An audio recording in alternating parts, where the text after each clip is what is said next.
All right, what's happening? What's happening? Uh-oh. What's happening?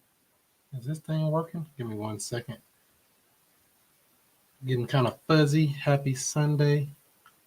We're going to do it like this.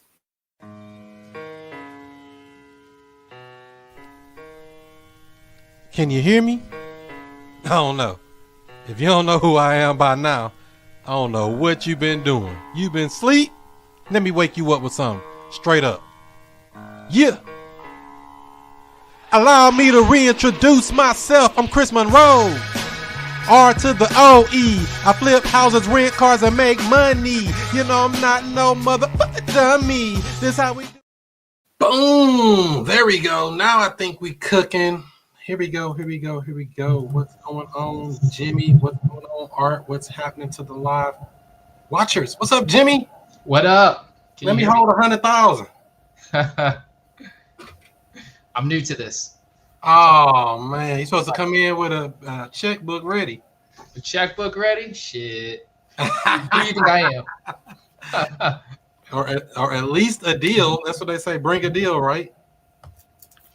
Is that the how you get into the club? You need to bring a deal to the table right. every Sunday. Up. Most people don't realize showing up is half the battle. I'm winning. There you go, then. How's you been doing this week? You been taking care of some business, doing some deals out here, or what? I've been learning quite a bit. Haven't put a deal together, but I got a couple balls in the air right now. I got my rental property that's vacant, but Justin, Mr. Holmes, he's helping me prospect some potential, rent to owners. Yeah, lease to own, I should say. You feel pretty quick. And then, other than that, I learned how to find some leads. So I got a notebook here with like 8 properties I need to knock on some doors this week. So how did you find those people? First went to auction.com. Then, basically vetted out the houses, did the whole St. Louis County, St. Louis City property search, true people search, snooping on them a little bit, making sure they're real people. So, did it cost you anything to find those leads? Just time. You're supposed to go spend a whole bunch of money on a bunch of software and a bunch of skip tracing and a bunch of stuff. Well, hey, I haven't verified yet. All right, we've only knocked on 3 doors. But so do you call them first, or you knock on the door first? What's your process there? I'm knocking on doors. I think we've only made like 2 phone calls and didn't get through the phone. So I'm Justin and I hit the streets, knocked on a few doors, but I'm ready to get after it. I think I might go out there on my own time, unless Justin's with me. That's cool too. But the more I think about it, you got Jackie Chan and Chris Tucker knocking on your door. It's a little bit suspicious. I don't know. They're really open to talk when 2 people are at the door. So I gotta make my own way. Well, you never know. It's just, my rule of thumb is knock on the door and step back about 3 or 4 steps. Get up off the door. Some people be all up in the door, knocking on the door, and all. I'm like, dude, back up a little bit. I don't want to open the door. Somebody up in my door. Right. Well, hey, I mean, I got thick skin. If they close the door on me, it is what it is. I would just move on to the next. But I gotta at least pound the pavement because I've never done this before. So you mentioned something though. You said you got about 8 leads, but you only called 2 numbers. So the 2 numbers and the door knocking, that was with me and Justin. Just today, I put together some more leads on my own. So you've been working today on a Sunday. I mean, last night and today, yeah, I had a little bit of spare time. On the weekend, you're supposed to have banker's hours. Yo, I got to get ready for the week. Monday, Tuesday, Wednesday, I got my list. I don't need to waste time. I just got to get to it. Yeah, to be honest, I've had more luck on the weekends finding. I hear Saturday is where it's at. Yeah, because through the week they're thinking about their life. You want to catch them when they got at least 20 minutes of downtime. Right. Well, also when we're out there on the streets, is like they're probably at work. You know, you're like, yeah. Because I've met people that's in foreclosure and they're telling me, "Oh, I gotta be at work. I gotta do the work," and I'm looking like, "You behind on the bill? Why are you working so much? Hold up, you doing a lot of work, but you behind. Something ain't adding up here. The math ain't mathing." So they're too busy to deal with the foreclosure by being at work. That makes sense? No. Yeah. Call them out on their BS, you know. Well, I don't really call them out. I just try to understand them. Why are they doing the things they're doing? Why are they saying the things they're saying? Because once you understand them, it makes it so much easier. I think they just want you to go away. You know, they just say whatever they can to get you to go away. Well, that foreclosure auction is not going away. Why would I go away? That's true. That's the mentality. And I don't mind if I prefer them to have a little bit of pushback in the beginning. Whoever came before you did it, tucked their tail and walked away and put their head down and say, "Oh, they ain't gonna work for nobody." And I'll come right along and I'll break through. In fact, I prefer a little bit of a mean seller. I don't want them too nice. Is that backwards? What you think about that, Art? I don't know. A mean seller versus a nice seller. Who you think gonna do a deal with you? Nice seller? Yeah, I was like, what? Sounds like a trick question. Yeah, it sounds like a trick question. I'll take them how they come, but nice is, is all right. Can you get a deal from a mean seller? I mean, yeah, you can get a deal from about anyone. You just gotta work them. Do you care if they're mean or nice? That's probably the better question. You shouldn't care. No. When you ask the right questions, it uncovers everything. I don't care if they're mean or nice, to be honest. I really just want to see what I can do to help them out. And buy the house. If they don't want to sell it, we know most people say, "Oh, I want to stay in the house." Fine, stay in the property. But what happens if you're not able to stay in the property? They're going to take it. So you have to put that question on them and make them answer that question versus us that know all the answers. I like those words that come out of their mouth versus me telling them the answers. A lot of us, I see when people do their calls and stuff or talk to sellers, they're kind of leading the witness a little too much. I'm trying not to lead them at all. I get caught slipping sometime where I'm giving them the answer like, "Oh, whoa, don't give them the answer. Let them answer." Because they may be thinking something totally different than what you're thinking. There's Justin right there. Oh, no camera. Justin popped in. Y'all been out here working on a weekends. So y'all knocked on some doors, you say, Jimmy? Justin and I knocked on doors on Thursday, Friday. Nobody answered. We had one dude answer, and he was fucking shirtless in his sweats, and he basically, in a nice way, kind of told us to get lost. He had some people taking care of it. And so did you try anything beyond it, or you just gave up? Care of it, yeah. So after he said that, y'all just walked away, or did you ask him any questions? He literally backed up and closed the door. Oh wow. Yeah. He said, no. I got a company taking care of. Okay, we're good. Close the door. All right. Yeah. You never know. Yeah. Justin don't usually take no for the first no. Justin, you been slipping? Are you driving? Never mind. I think I'm holding Justin back. Justin don't take the first no. Yeah, I didn't want to scare Jimmy, with the first door knock that he's saying. Yeah. So I was also on a time crunch. I had a drug test that I was trying to make it to a drug test. So but you're gonna pass that anyway, so because we say no to drugs. That's right. While Art take a puff. Yo, pass it right over here. Thank you. Right. We out here trying to find Jimmy a tenant buyer. I had called up Chris and was like, "Hey man, give me one reason why you should do a traditional rental." And I can't think of one. Yo, I'm desperate. That's the only one reason I can come up with. If I'm fully desperate and I'm like, "Man, I just need somebody in here. I'm tired of paying for this house." Put somebody in there. I don't give a damn. They got a heartbeat. If I'm desperate, I'll do almost anything, like most desperate people, but never be a desperate seller or buyer. Always be smart. We did have a lease to own prospect kind of fall through, and he texted me this morning and actually wanted to do a traditional rental. I bet he do.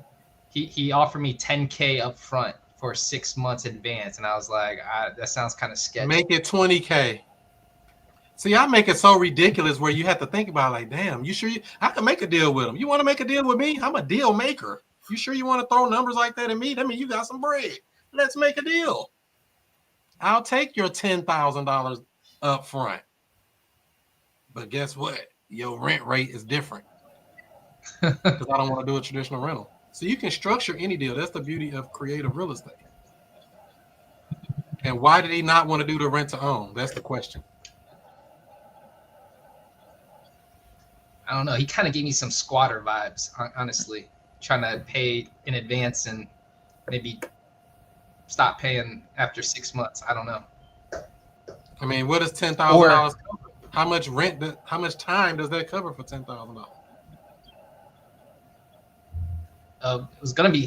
He said 6 months in advance, so that would like 1,700 times 6 months, and then plus the deposit. How do we get to that number of 1,700? That's what I was gonna rent my house for. Wait a minute. Art, can you help him out? He telling me we gonna rent it for 1,700. What are we missing here? The fact that you asked how did he come to 1,700, he said that's how he was renting it out. It should have been the guy offering to pay that, if that makes sense. You got to see what they're willing to pay.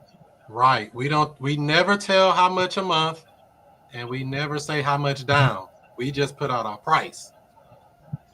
Does that make sense, Jimmy? This house is actually already listed for 1,700 a rent because prior to me meeting Justin and getting into the doesn't matter lease to own option, that's what I listed it for. So doesn't matter. Okay. I don't care what it's listed for under new management. Yeah. Now that you're trying to do a rent to own, you should take that down immediately. Yeah. ASAP tonight. Don't go to tomorrow. Yeah. So we try to say we never give a how much down, and we never give how much per month on a rent to own deal because we don't know how much he's willing to put down. Sound like he got enough to do that. First of all, and then second of all, we don't know what somebody's willing to pay a month. What if he's willing to pay you $2,000 a month? I'm just asking. Because I have rent to own properties all over town here, right? And all of them beat the so-called market rent. Because somebody said they would pay a different number that's higher than market rent. What is market rent? They offered it to me. I didn't tell them what number it was. They said, I can pay this number a month. I said, let me look at your income. How much you got down? Everything looks good. Put them in there. I don't have any pool of potential renters, and I only have the one property that I kind of just handed over to Justin to manage. So, or he was helping me out, I should say. So in the future, how should I proceed? Like I got a property. Yeah. And how do I proceed without, putting out these numbers? Sure. So first thing we do is put out a price. We put out for the purchase price? The lease purchase price. Gotcha. Which, how do we come up with that number? I don't want to really end up selling this house, so it's significantly higher than market price. What is the ARV or after repair value of this property? I mean, it's already move-in ready. If it was like all new countertops and whatnot, like top of the market, I would say probably 210, 220 maybe. Why not 230? Well, we set it at 260. I mean, how do we come up with that number? We made it up. Right. They're usually not that sensitive on the price on a lease purchase. They can be. You don't want to be ridiculous. A good 20% bump is usually good enough. Because if they do decide to go get a loan and cash you out, at least you made that big chunk of money. You want to make it to where I don't want to say they can't go get a loan or they can't pay you off. If they decide to pay you off, you get a bigger check. That's all. But I don't think they're going to. That's how I set that 260 price between me and Justin. I just made $259.9. I told him I didn't want to end up selling. So there you go. So $259.9 or $260, whatever number you came up with, that's where you start at. There's a price, but we don't say how much down. We ask how much can they put down. We don't say how much per month. We ask how much are you willing to pay per month. And that person sound motivated. I mean, I don't know. You said squatter vibes. I don't think you can squat if you give me 20 grand up front. I mean, what it costs to get somebody out? I have no idea. You tell me. At least 2,500. And how about how long? Like 2 months, 60, 90 days? Maybe not even that long. But usually you don't have these problems with people that drop money up front, to be honest with you. When they drop large chunks of money, people typically act most of the time right. Not all the time, but most of the time they're going to be right. You have the leverage in this deal. It ain't like, oh, I'm getting $1,000 deposit and I'm going to trust that you're going to pay every month. I got my money up front. I know you're going to pay every month because you paid every month. That changes the aspect of it. Your risk level goes down. I just unlisted my property. He's quick. He took your advice quickly, Art. That's what Yo, it make takes. moves. I can't hesitate. I'm a overthinker. All right, I'm an engineer brain, so I gotta like trick myself. Just don't fucking think. Just do it. You've been working on it, huh? It's something I struggle with, man. So I gotta just do it without thinking now. Ain't nothing wrong with it. That's where we all start. You got to know yourself first. Hey, this is the thing that I do. Let me see how I can shift that. And so that's the thing coming back to, being a thinker brain. Think, what question should I be asking versus giving a bunch of information and a bunch of data to somebody else? My question is, what do you think you can afford to pay per month? They'll say, oh, I can pay $2,200. And you're like, damn, I was talking about 17. What the hell was wrong with me? So I don't know how to get into the lease to own. Like, where do you list your properties for lease to own? Like, like, do I go through one of you, or do you have like a platform that you recommend? So I created my own platform. Justin can show you what to do with that. I mean, if he's helping you with it, but I created my own landing page, I guess we can call it. You got like a URL, like you pay for a URL, got your own website. Okay. It's already pre-set up. But then how do you advertise that? Because I don't, it's not going to be like on the top of Google. I got to find a way to drive people to that page. Well, I have a whole system set up. So let me see if I can share a little bit. Share screen. How do you share your screen? So this is one of our landing pages here. It's very simple. If somebody comes here, they can add their email, name, and phone, be added to the email list to be notified of new properties. And as new properties come up, they can go right on here and get them. Because I only have one property and I don't have any in the works right now, would I be able to pay for space on Justin's or your space? If you like. Until I can get but if Justin's working with you, I think he got you covered. He does. He does. Okay. I think, he's got me listed. Thank you, Justin. Always looking out. So, yeah. But yeah, I created this landing page specifically for that, and it even answers all of the basic fundamental questions. Do you take Section 8 vouchers? You know how many people gonna ask you that, right? How many people have asked you that already, Jimmy? 4. Look at that. I mean, they're begging for Section 8 out here, to be honest. How much do I need down? The number one question between that and that, I don't know. That's why I put it up to the top. All these question and answers are already made, already answered. So it weeds out a lot of unnecessary stuff. But that's what I created for my rent to own properties. Now I did the same thing for my cash properties, a whole nother landing page. Are you a cash buyer? It looks kind of similar. Different thing. Got some other properties on here. So same thing. It's just I created it. And this is free, by the way. Don't cost any money. You can get a free landing page and put your domain on that thing and be rolling. Great job, Jimmy. Great recommendation. All right. Thanks for having this space, Chris. Oh, for sure. Oh, thank you. Thank you. Thank you very much. Thank you very much. We got an audience? Oh, yeah. All the time. So, yeah, that's so that's the thing with this, Jimmy, is structuring your business as a business. This is a business. And my motivated seller business, as people call it, is like the need to sell. That's on a separate whole nother page. That's its own thing. Then for people that are cash buyers, they get their own page. And people that are tenant buyers, they have their own page. Not saying you got to go extreme like me, but I like systems. I don't want to have to think. And all of those pages have their own phone number. So if somebody even call that number, I know they're calling about a rent to own, or calling about a wholesale deal, or calling about selling their house. Make sense? Makes sense. So I segmented the business out in that way to where it keeps me out of trouble and I don't have to think too much. Oh, we got food. What you got there, Justin? Wings and things. Do you do yours like that too, Art, or are you doing something different from marketing? For marketing, I have yet to set up these pages, and I got a alarm going on off every day about setting that landing page up. I swear, I need to get that done.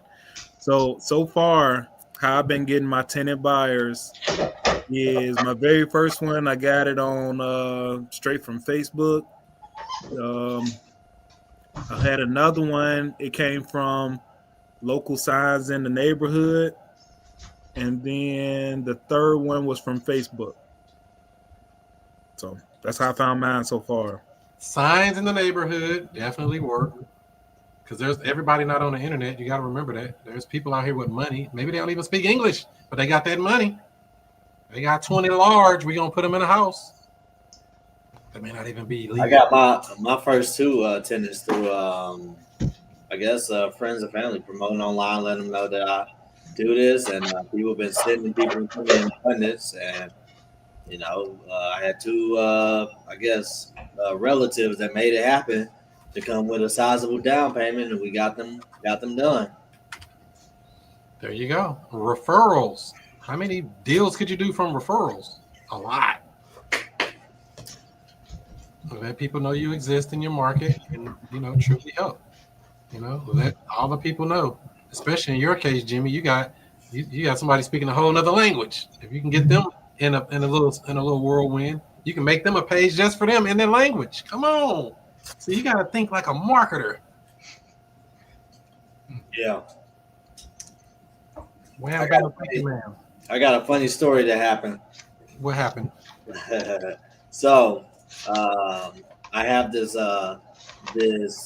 one of my friends' grandma had passed away, and what I usually do is when I see someone pass away who I know, I ask them about the house. Like, hey, what you guys got planned on with to do with the house and stuff. So when I had called him, he had gave me his uncle number, and he said, hey, he's basically going to be doing whatever to my grandma's house and stuff. So you give him a call, see what he want to do. So I spoke with the guy. He kind of gave me a lot of funny, weird answers and stuff. Oh man, I'm going to fix it up and I'm going to, rent it out, or I'm going to keep it myself and move in it and blah, blah, blah, blah. But I'm not interested in selling, blah, blah, blah, blah. I'm like, oh, okay. I had already researched the house. I'm like, so what are you going to do about it being in your mom's name? Or are you going to, go through probate, or what was your plan? Whatever. He's like, oh, we're going to handle it. We're going to get it done. Don't worry about it. Okay, so fast forward to this week, I follow up with him and stuff like, hey man, I wanted to see, because I heard from my friend that he had been over there messing up the house. So right now he rented it out. He put some people in the house, and he's trying to evict them because they went bad like less than 90 days. So they over there not paying rent, and I was like, well, did he ever go through probate to get the deed transferred or whatever? He said, I don't know. He said, my mom haven't said anything because his mom has some say so in the estate. So he's trying to get an eviction done on a property that he doesn't have deed to. So I hit him up. He run the story to me that he's trying to evict them. Talking about they will be out at the top of December. And I'm like, okay, that's cool. I'm like, how did you handle that, that deed situation? Oh yeah, I had to go through probate. I had my attorney. They did everything and stuff. I'm like, okay. I'm like, so you are looking to sell now? He's like, yeah, I am. I'm like, what do you want? He said, you want my number or do you want my agent's number? I'm like, I want your number. He said, well, I want 80,000. It's like the agent has already put it on the market for 125. I'm like, okay. I'm like, how you come up with that number? I just feel like that's the number I want to get. Okay. So I'm like, so tell me about the condition of the property. He said it need a bunch of work or whatever the case may be. I'm like, cool. I end up sending him a cash offer for 30 grand cash, or 80,000 in Creative. He ended up immediately replying. He declined the offer. So I'm like, okay, cool, no problem at all. Then I went to go look up the house. I looked up the house. I looked up the probate, see if there was a probate on record and everything. The house is still deeded in his mother's name. There's no probate, and there is no eviction on file either. So they have this property on the MLS, and literally they have no claim to the property. So I decided to email the agent, giving them step-by-step instructions on how I can help fix this type of situation, how I specialize in these type of situations. I know you guys declined my offer, but if you guys really want help getting the tenants out of the house and getting the house deeded to you, I am willing to step up and finance this whole situation in order to solve this problem. So that's what we have with that interesting deal. Guys just making up stuff in real estate. They like, oh no, you don't need attorneys and you don't need the deed transferred and probate and all that. We're just gonna do our own thing in real estate. So crazy situation. What are they doing with an agent? I thought he wasn't selling before. Right, exactly. So I think when he seen he became a tired landlord immediately as soon as he started having a squatters situation. So that's the part I would probably be digging into with him, not necessarily price or anything else. I mean, you didn't want to sell it before. What changed? What made you decide to want to sell it now? I would dig more into that part and make him say all of that you just said. That I don't like these tenants. I want him giving me all the stuff to close him with later. Or at that time, because he's closing himself because he's saying it, to be honest. That's how I kind of see that, because if something changed and he's been dealing with these tenants, why? What happened? What changed? What were you expecting these tenants to do? Make him tell you the story of the pain that he went through. Turn the knife. Even though we know it's painful, but we want to make sure they got it coming from them because it resonates more. What you think about what he's doing over there, Art? Anything good? Man, yeah. Yeah, Justin got a lot of great things going on. My favorite part about what he got going on is he has multiple deals working at the same time. So he's not getting emotionally attached to any one of these deals because anything can happen. So that's a very, very strong point of what he's doing. That's right. It's part of the recipe. Love the ones who love you. Everybody else, we just having conversations. We'll follow up in a week. See what they talking about. Y'all feel a little different yet? Let me take your temperature. Is it went down or does it go up? Right. And I think me and Tarai, we was talking about it and stuff. A lot of people just don't really understand real estate and stuff. Like, it's one thing to say that, but it's another thing with a guy like him. He's just in his mind just making up stuff or whatever. Like, and he's going as far as lying to try to, I don't know, like if it's interesting. People just really just making up, not even researching or whatever. They just either lying or he's misunderstood about the process. Yeah. And that's why we have to ask him the right questions to get him to open up so we can understand him.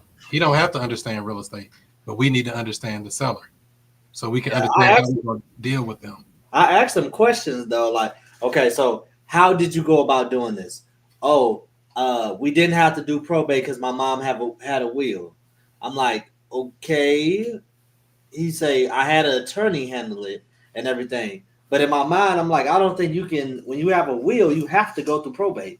Unless it's something that I don't know about real estate and stuff. So I had to go back myself and look it up. He probably just lying on that part. Right. So I don't know. Dude tripping though. But my thing is how you get an agent to get and list the property on the MLS and stuff without having deed to the property. They do it all the time. Did they have a lady bird deed or trust? Nope. I don't know what a lady bird deed is. It's how you pass property. Well, as a beneficiary? Probate, yep. Without probate? Okay. But I don't think you have any of that stuff. A beneficiary's deed. So I mean, it's possible, but you know, I need to truly understand them, not necessarily just that process. Why are you doing the things you're doing? That's what I really, really want to understand fully. I'm getting rough. I'm getting a haircut. Why don't you just keep the house and rent it to somebody else? These types of questions, because I need to understand why did he change everything? What made him shift and say, I'm going to go list it? What made you shift from when I talked to you a couple months ago? Something happened, but we don't know what that something is. And I don't want to guess at it. And the only way to get that information is to pry it out of him. So that's what I'm Oh, okay. This ladybird deed, I think this the same thing in Indiana. They call it the transfer on death deed. Beneficiaries deed, yeah. A TOD. Yeah, they don't call it ladybird here, though. I don't know. I just figured that's what she was talking about. A beneficiaries deed. I got a massive lead out there in Washington. I'm trying to see what's going on with it. The owners are out of the country, but the property worth like $500,000. Washington, Missouri? We have a Washington, Missouri? We do. Right out there, almost going to Six Flags. No, this is Washington State. Washington, like West Coast Washington, like all the way out on the Pacific Ocean. Yeah. Bro said it's in Washington somewhere. Yeah, Washington, D.C. The East Coast. Washington, D.C. then. Right. I know Washington State is up this way. Northwest. Isn't right. Bro said Washington. The closest state to Alaska.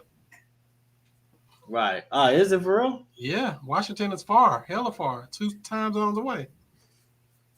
I don't want to live nowhere cold. That's why I'm gonna look at. How did he get the lead in Washington? How did he get the lead in Washington?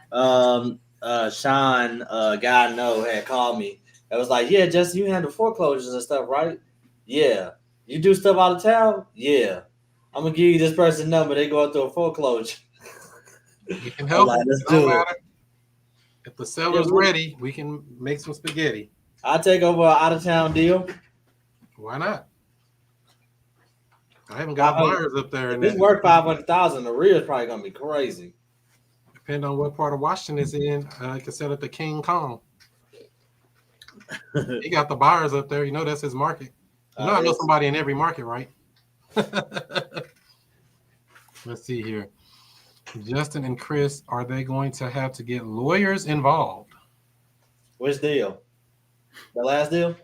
The one that was the ladybird deed. Or I guess I don't know which. Yeah, they have to get lawyers. It's a probate. But it could be an affidavit of heirship. A ladybird deed would have been made by the deceased before she died. If he had something like that, he would need to go through probate. Oh, okay. But I don't, Tarai don't like the affidavit of heirship, by the way. A lot of people don't. I love it because it keeps a lot of red tape out of it. Why don't you like the affidavit of heirship, Taraya? It's just not a legally binding way to transfer property. That's all. It clears title, but if you have a real picky title attorney, they may not even recognize a affidavit of heirship. So that's all. It does work. It gets the job done. But as a lawyer, I always got to do stuff by the book. That's why y'all don't like working with me. Oh, we love working with you. Yeah. So. We just use the tools that are needed for the deal that we're presented. Right. Exactly. Because everybody got something different cooking, something going on, something special, all type of stuff. We just try to help them get to the next step. I don't like how they do those fries now. By any means necessary. By any means necessary. Hey, that's on point right there because I don't want to go through a whole probate. That takes too long. And the cost of the house never stop. It's steady accumulating while we're waiting 6 months or more. That monthly payment is still going. That taxes is still going. The insurance bill still going. The water, sewer, trash, electric, and whatever other utilities still going while we wait. So if I don't have control of the property while we're waiting, I definitely don't want to wait out of 6 months. Now, if I'm able to get into the property, monetize it, something else, then sure, I don't care about it taking a little while. I was going to say, though, it does work good when you have, like if it's a one child and no siblings and stuff like that. It just gets messy when you have multiple siblings or people who could possibly contest it. So that's probably another reason why I don't like them.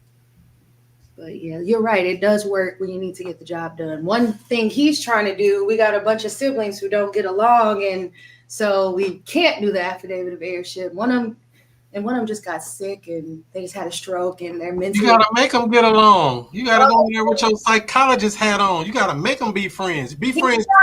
Sign this paper. Crazy. Be a friend. Sign this paper. Here's $50. Come on, throw some money at it. If the deal worth it, shoot. You got a friend in me. I mean, what if you had 4 siblings, didn't get along for whatever reason, and they all was kind of all over the place, like you're saying? You gave them $100 each. That's $400. They can get along and sign that paper for right now. Y'all don't even have to talk to each other. I'm the mediator. Come through me. Bring all conversation to me, and I'll relay the information. They don't need to talk to each other. Soraya, we do not want to know how this affects things on that side, okay? Okay, I'll keep my mouth shut. We don't want to know. Because I surely was thinking, but I'm like, they don't want to hear that. She's talking about some let's go, ladies. Check in. You got fans on here, Taraya. Yay. Ladies in real estate, ladies in law, represent. There you go. So, Yeah. I'm thinking, a lot of times it just takes us to take the next step. If it's worth it. Now, if the deal worth it, we do all that. If the deal ain't worth it, I don't be want to do nothing, to be honest. But if I look at a deal and I'm like, man, that's like an $80,000 spread. I'm finna go put my damn mediator hat on. I'm about to kick some people down, some money to sign off, whatever we need to do. For real, what do you want? Because you got to figure out, they may be doing it just because they don't like that person, but figure out what that person wants. Now we just got to close them as well on whatever they want. They might say, I just need my bike fixed. It's $300. So you telling me if we find a way to help you get your bike fixed, you'll sign off and get this deal done? Let's go. Right there with the mobile notary. Here your money. Signed off. 1 down, 3 to go. If it makes sense. We had went to this huge buyers meetup and stuff over the week and stuff. I think it was on Thursday, and that event it had to be maybe about 500 some people there and stuff. Me and Taraya had went there, and me being there, it just solidified that I do not want to do traditional real estate. I don't want to do flips. I don't want to do traditional because there's a lot of guesswork in that stuff that they doing, and I'm like, I don't want to guess. They asked one of the guys, he made $142,000 a 9-month flip. And they asked him what was the number one contributor to his profitability. And he said, luck. I'm like, I don't want to be, I don't want to. He said 7 months in, him and his wife thought that they were going to break even. I'm like, nah, I'm not trying to be lucky and stuff. How do they end up from breaking even to up 140 something plus dollars? Because they put it on the market for like 610. And the bank ended up saying that it was worth like 7 something. Oh, it appraised higher than what they thought. Okay. So that means they didn't know what they were doing. Because why would they price it that way? They said the ARVs was kind of scattered. They knew it was an up and coming community and stuff, but it was hard for them to really determine what a good ARV was on that area. But they did the investment. See, they have a program there, like all of the faster houses and all these different people, whatever. They have it like where if you got a person who has good credit, they are providing the contractors, the funding for acquisition as well as rehab, and I think you might have to find your own deals there, or they'll provide you with the deal and stuff, and then they'll push it all the way through. So you don't even have to be an expert; you can be a novice, and they made $45,000 off that guy in just holding costs on that. So I thought that was insane. That just shows you in real estate, that's just the product that we're doing. The money is in the money. The controlling and understanding the financing, whether it's creative financing, hard money financing, private financing. When you understand how the money works, they eat no matter what happens. And they ain't swinging no hammers, managing no contractors, none of this hard stuff that flippers do, or people that like to do, the things that they like to do. They had some Section 8 guys I had met there. I tried to bring a contract for deed situation to the table, for them, and they had no idea what that was. I'm like, seller finance. Let's just say it's seller finance. But I thought it'd be a good deal for them because they don't have to get qualified to get into the deal. They can still do bird rehab and all of that stuff with the property and then cash flow on it. But they was really skeptical. So you had a property for them to buy. Mm-hmm. And how did you pitch it to them? I basically asked them would they be open to would they be open to doing a contract for deed property for Section 8? That scares me. Okay. I don't know what that is. Would you buy a property that had financing already in place? Okay. See, when we change our terminology, it may be received a little different. Not saying they would or wouldn't do it, but certain internal jargon like sub 2, contract for deed, that jargon, even though these are so-called investors, I still try not to use that kind of language, even with them, especially if I know we're in trying to do a transaction and we're putting that work on. So I will always, try to shift it and change it and say a little different. If I had a deal that already had financing in place, would you buy it? Or if I had an opportunity, I know a lady trying to sell her house, but it's already got financing on it. I mean, would you buy a house with financing already in place? That pitch just sounds a little more like, oh, wow, what you mean financing in place? Meaning you can just take over the payments. The payment you pay every month, just like you would pay a mortgage without having to go get a mortgage. Would that help you out at all? That's just a better thing. Would you deliver that any differently, Art? No, that's solid. Definitely really good advice. It's always a no on using the language that we use talking amongst each others. We should not be using that to the consumers. Why were you trying to get them to do that? So I'm having trouble trying to find a tenant buyer for this particular property. So I'm like, okay, because the down payment and the what's required to fix it up, I think it's not that much money, but for whatever reason, I can't find a tenant buyer for this particular piece of property that they're willing to come in and get it together. It only take maybe like $3,000 to get it together, but a lot of people are unfamiliar with that type of work and everything, even though I promoted it as a handyman special.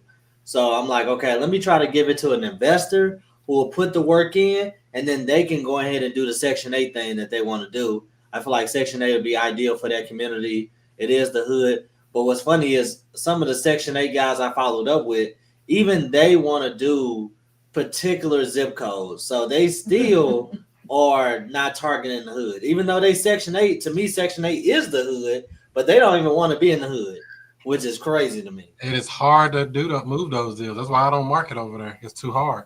It's too hard to get rid of. I'm not saying impossible, but I'm like, man, I'd have made a lot more money on way better areas with way less work, and they sold themselves. People fighting me to get the deal. Can I buy it? Can I buy it? Damn, give me a chance. I must got it too low if everybody want it. Right. Yeah, Justin, for sure. One approach that some people take with wholesaling deals or just looking for deals in general is they look up online, like on a heat map, and they'll see where is all the investor activity already happening, and then they focus their efforts on marketing in those areas, because then when you get something, you got people that's going to want it. So just keep that in mind. Just go where everybody is already at. But you can do deals anywhere, but it's all about how much effort do you want to put into getting it done. Like Chris saying, you get something in a certain area, it's gonna fly. This is one of the reasons I don't get excited when people be like, I'm a buyer, I'm a cash buyer and stuff. And I'm like, and they, got their buy-in box and we can close in 10 days. And that stuff doesn't even move me a little bit because they all buying in the same zip code. I know when I get something in the right zip code, it's going. I don't have to get your number and your email. Like, I don't feel excited to meet a quote unquote cash buyer because I feel like when I get the property that's worth something, it's gonna be a bunch of people that want it. So, it don't really move me. It don't excite me. I'm not interested in really building up this inventory of all these people buying the same zip code. I know as soon as I put a property that's in the zip code that they buying in, they're gonna have a frenzy for it regardless. So That's my philosophy, and you know, it might not, you know, be, it might be defeatist, you know, philosophy or whatever. But I just do think that everybody in St. Louis is buying the same zip code. They want to be in the counties. They want to be in St. Charles. They want to be in O'Fallon. You know, these same areas. Everybody. We had 500 people at this same event, and they all buying the exact same zip code. What am I? The crime in St. Louis is too rough. Are you marketing in a zip code? I mean, I market whatever the deal at. But that's the thing. Remember when you first started this many months ago, you tell me in a certain area, I'm saying single digits. I don't even got to think. Well, they don't need that much. Single digits. If you get that bad boy for like $6 grand, they'll buy that bad boy, but we ain't getting them for $6 grand. You see the difference? In those particular rough areas, you know what I mean? Or even they start getting in East St. Louis. Oh, we got one in East St. Louis. It's only 45. No. I don't even got to look. It can be perfect condition. No. Or even in an area like the tornado, like she's saying here, over there, those houses is all messed up. Anything up there where that tornado hit, single digits. Don't even bring it over here. Oh, but it's not too far from where the tornado hit. It's only 28,000. No, single digits. Chris, it's an 8-bedroom. Single digits. And I'm talking about 5 grand, 4 grand, 3 grand, taxes only. Sign it over type stuff. Taxes only. I buy for what the tax value say. You know, they don't never say that much. You silly. Taxes only. Hey, I'm dead serious. Buy for what you owe on it. Taxes only. You owe 2 years of back taxes, I buy for that. What, the old house getting sold for taxes only? Happens all the time. Oh, man. Ray just told me he got a guy right. Chris, hey, Ray just called me yesterday. Why are you using his name on the What the hell wrong with y'all? He said he got a guy, he negotiated a deal. He talking about he got cash right now, right? He said the guy told the seller that he would give him $10,000 a month and keep his tenant, and he can keep. What are you laughing for? Y'all silly, man. Y'all you go, mess with. I wish Ray. I hope Ray on her. Did he take that deal? Huh? Did he take that deal? I said, of course he gonna. I said, of course a landlord is gonna take that deal. You gonna give. They gonna keep the deed. You gonna pay them 10 grand a month and keep their tenant. Of course they gonna keep. Of course they gonna sell you the property. Did Ray offer that to somebody, or somebody offered that to Ray? I think Ray has gave the guys a little bit of information or whatever, and then he just out scrambling right now because he want to buy some real estate and stuff. He called me asking me if I have any properties I can sell to this guy, and then Chris, he called him Chris, asked for contracts, all kind of stuff, man. But just somebody with some cash right now that's looking to buy some property. They ain't really no buyer. Bring them over here. I'll find them something. They be talking that buyer stuff till I present them something they can't. Here you go. You want to buy? I got you something. Right. I'll sell you something. I'll sell water to a well. So they got to come home. I'm like, he like, I want the record to report a certain thing or whatever. So if I gave you, let's say, 8 grand on paper, and then I give you the rest of them, I'm like, I don't know about dealing with anything like that. Nope, we going through title. Exactly. I don't want to be in the middle of that FBI investigation. Nope. I don't know nothing. My name Bennett, and I ain't in it. Chris, you can close a certain way and sell a person an entity, right? On paper, transfer the entity, close the property in an entity, and sell the entity, or assign the interest of the entity. Yes, somebody did that with me on a property in Berkeley. That's deep, actually. That's a hell of a strategy to keep the record from reporting a certain thing. That's an interesting way to do real estate. That's how we do trust. So, like, if somebody wanted to buy one of my properties that's in a trust, I don't have to go through title. I can just assign the beneficial interest of that trust to them. Don't have to go through title and all that. They can do it if they want to, but I've sold them where I just assign a beneficial interest before. Interesting. Yep. Keeps your costs down. Keeps everything there. She wanted to know, did y'all get affected by the tornado? You didn't have no tornado stuff, did you, Justin? Nah, I'm not in that part of the city.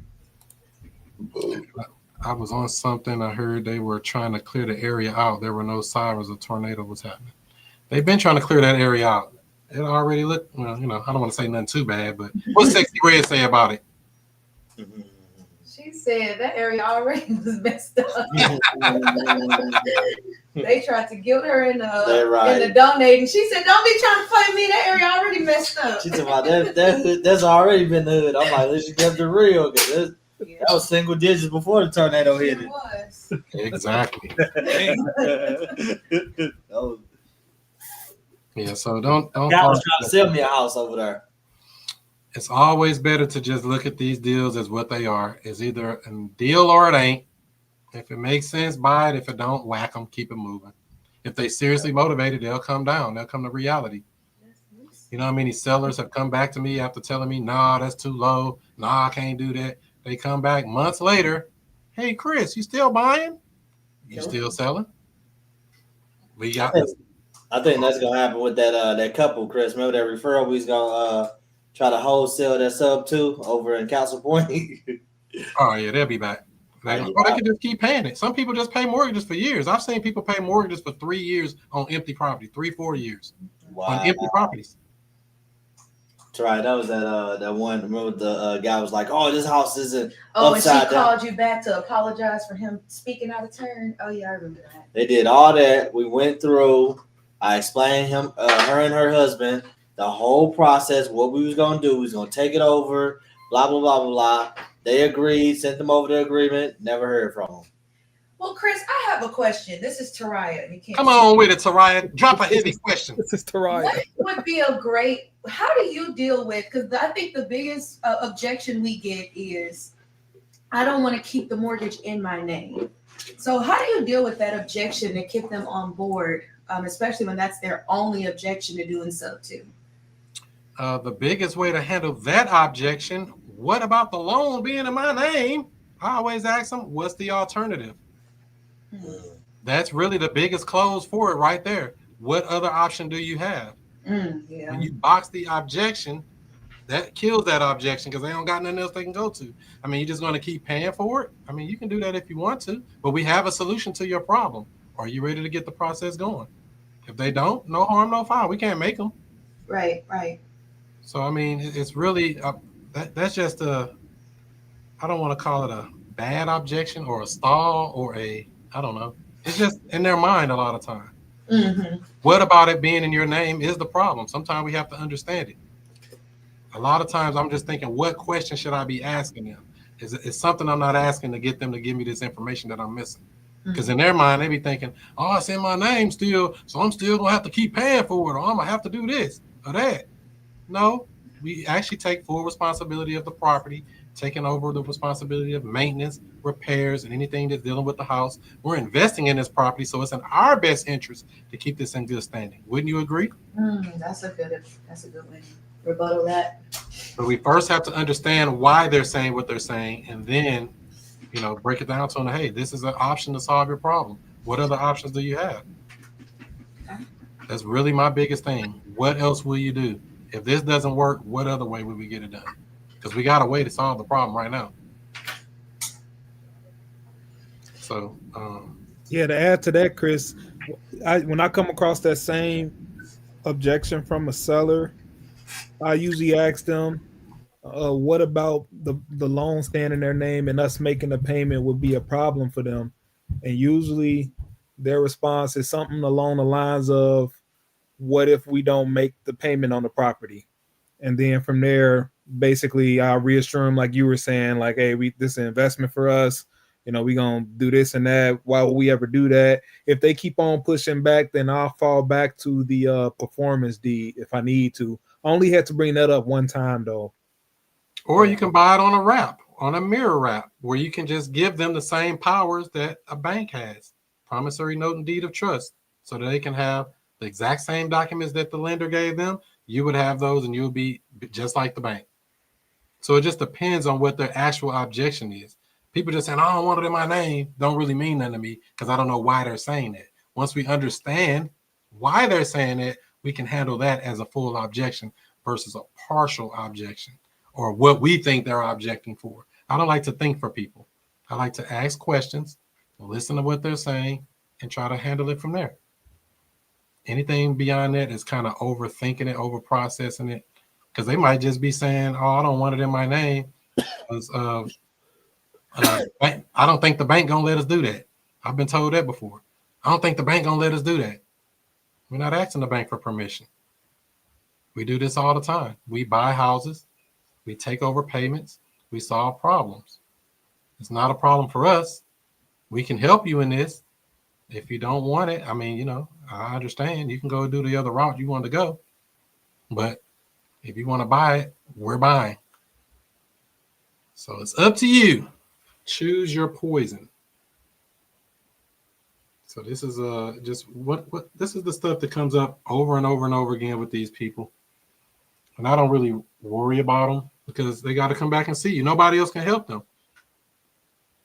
Your skill set is what's going to make you shine above the rest. Everybody else is doing what? Low ball cash offer, which is fine. I'm working on a deal right now in Florissant. House has some kind of foundation issue. House is not in bad shape, but it does have some kind of foundation issue, and it is going to need work. That's the two things I've seen investors be afraid of: the hood and foundations. They're afraid of hoods and foundations. You're in a bad neighborhood or you got a bad foundation, people get kind of squirrely. We'll put somebody in there on the bad foundation. How many do I got? At least one. Hey, Chris. Oh, I'm sorry. Go ahead. Go ahead. What you got, Rick? With the thing you were saying about the foundations, I was just thinking, I was watching this video by RJ Bates, and he was saying, like, down in Texas, it's very common for them to have foundation issues, and it's like not a big deal for them down there compared to up here in Indiana. You hear about foundation issues. People think that you shouldn't even touch the house. Do they have a lot of basements in Texas, or is it one of those places where they don't have any basements? I think he was saying that their soil is different or something. I don't know. It was just, I don't recall the exact everything from that video, but I definitely remember him saying that it's not a big deal for them down there because they do that type of stuff all the time. That house I told y'all about where I had the for sale by owner, and I bought this house, no money down, and payment starting in 2 months in South County. I put my first tenant buyer in that house. They lived there for a year and a half and moved out. I got another tenant buyer in that same house, and guess what that house got? Water coming in the basement. That ain't never stopped them from moving there. It's had a water problem coming, but it's a big basement. I mean, it's just a little bit on the side on one of the things, but it's been there, and nobody I don't plan on fixing it. It's been making money for 5 years while it's been having a little leak. One of my first lessons I've learned from Chris, I seen a crack going down the entire property, and I watched the man that I brought to the table, and Chris said, "That ain't no problem. That can be that can be fixed." Ain't nothing wrong with that house that can't be fixed. I'm like, this guy will sell anything. Well, that's what Ron LeGrand taught me when I was in Atlanta, Georgia. We went in one of these stinky houses on one of those little bus tours going house to house when I went to one of his real estate boot camps or whatever back in 2019 or 2018, as a matter of fact. That was back in 2018. And we went in that stanky house. He said, "Ain't nothing wrong with this house. The money won't fix."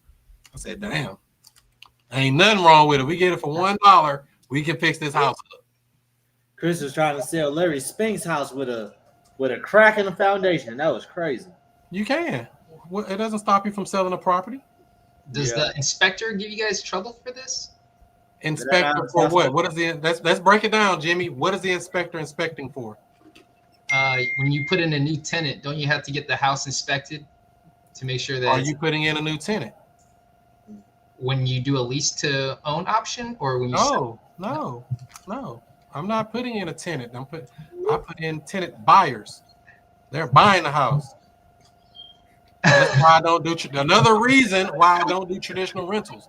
I'm not doing any occupancy permits and stuff. All of that stuff is on them. They are buying the house. That's what well, if they were to move in, don't they have to get an occupancy permit? If they do, they do. Sure. And then what if they can't move into the house? Whose fault is that? This is when you buy a house from the bank. Do they come and say you can't buy the house from the bank because it got whatever? So you're gonna have somebody sign this lease to own, hand you over some money, and it's gonna sit vacant because they ain't gonna take care of it. No, they gonna take care of it. They always do. I've never had anybody come back. They always get it fixed. Whatever that thing is, leaky faucets, garbage disposal broken, it needs some paint, whatever it needs, they seem to always find a way to get that fixed and get that thing done. Always. Never had a problem. I had a house over here in Bell Fountain full of garbage. She said, I'll take it as is. My brother and them will clean it out. You think I was going to tell her no? If they going to take it as is, what am I doing all this extra stuff for? Now, if we work a deal where I do something different, that's something different. But as you see it, is what you see is what you get. Bring your contractor, bring your cousin, bring your uncle, check the property out, make sure it's something you guys can handle, and then we'll go from there. That's how we do them. I got two people who was painting houses last month at the exact same time. This lady just paid her rent. She paid it early. She due on the 28th, late on the 1st. She just paid on the 21st. She just paid her money. Yep. 1,500 square feet. This is crazy. These sound like so let me help you out, Jimmy. Let me do some brain surgery on you. You ready? You got the tenants when you're doing regular rental, Section 8, all that type of stuff, right? And then you got investing side. We live on the investing side. We don't deal with none of that stuff you're talking about on that other side. None of it. Tell them, Chris. You got people signing a lease, forking over a ton of money up front. And then they go in and fix the house. It sounds like a unicorn tenant to me. I want to make sure again, Jimmy, they go in and fix the house up better than I ever could have. That same house I just told you with the basement down in South County, that guy went in and put a big, beautiful kitchen island in the kitchen. I didn't do that. He did that. I didn't give him that house like that. I've had tenants move the washer and dryer hookups to the main level. They do stuff to these houses. So remember, we're not dealing with tenants. We're dealing with tenant buyers, people who have money, who have probably a business, who have some type of income that cannot qualify for a loan right now. Maybe they're handyman or they can fix stuff. These are the people that are perfect for tenant buyer situations because they're not calling me to fix nothing. I'm not fixing anything. I'm not a property manager. I'm just like Bank of America. What do? That house you're in right now, Jimmy, something break. You're going to call your mortgage company and say, can you fix this little crack in the floor? Or you're going to get it fixed? Yes, I'm taking care of it. Same thing. Yeah. Don't even overthink it no deeper than that. That's as simple as it gets. All right. Same thing. I had a totally misconception thinking these are tenants, not to be owners. Tenant buyers. Tenant buyers. Or a contract for deed is a sale. It's an installment sale. If you do a contract for deed on a property, they actually buying the property. They're just buying it in payments, just like you would do a car. But then they oftentimes never end up buying it. Okay, come back to the same thing. With a car, you go get a loan on a car, 8 years. That's a long time. 6 years, whatever they're doing now. On a car, you just got off the lot. Showroom floor, beautiful, clean. You go scratch it up, get hail damage, beat it up, crash into stuff, do all that. Nobody cares. You're going to pay that monthly payment each and every month. Same thing with a house. Exact same thing. Why are we overthinking it? What makes a house so special that we got to do extra stuff? Think of it, like I said, just like a car. You bought the new Cybertruck, the one with the chameleon color paint. And then all of a sudden, it gets some damage. You still going to pay that payment, that $1,200 a month or whatever they paying for that thing, every month, regardless of the condition. The engine goes out. The transmission, come on, that's a good one. Let the transmission go out. What you going to do? Go get that mud fixed and keep making that payment every month. It's the same thing as a house. Ooh, that's a good analogy. I wasn't supposed to do that. Is it making sense yet, Jimmy? Yeah. I mean, it's all around you. You just thought in real estate is supposed to be special because you're a landlord and you got to go work hard and break your back and stay up late and fix stuff, which is fine if you want to do that, but you don't have to. It's not that I want to. I thought that was just. It's all about the paperwork, Jimmy. Yeah. It's all about the paperwork. Whatever everybody agreed to is what it is. And everybody can agree to your car.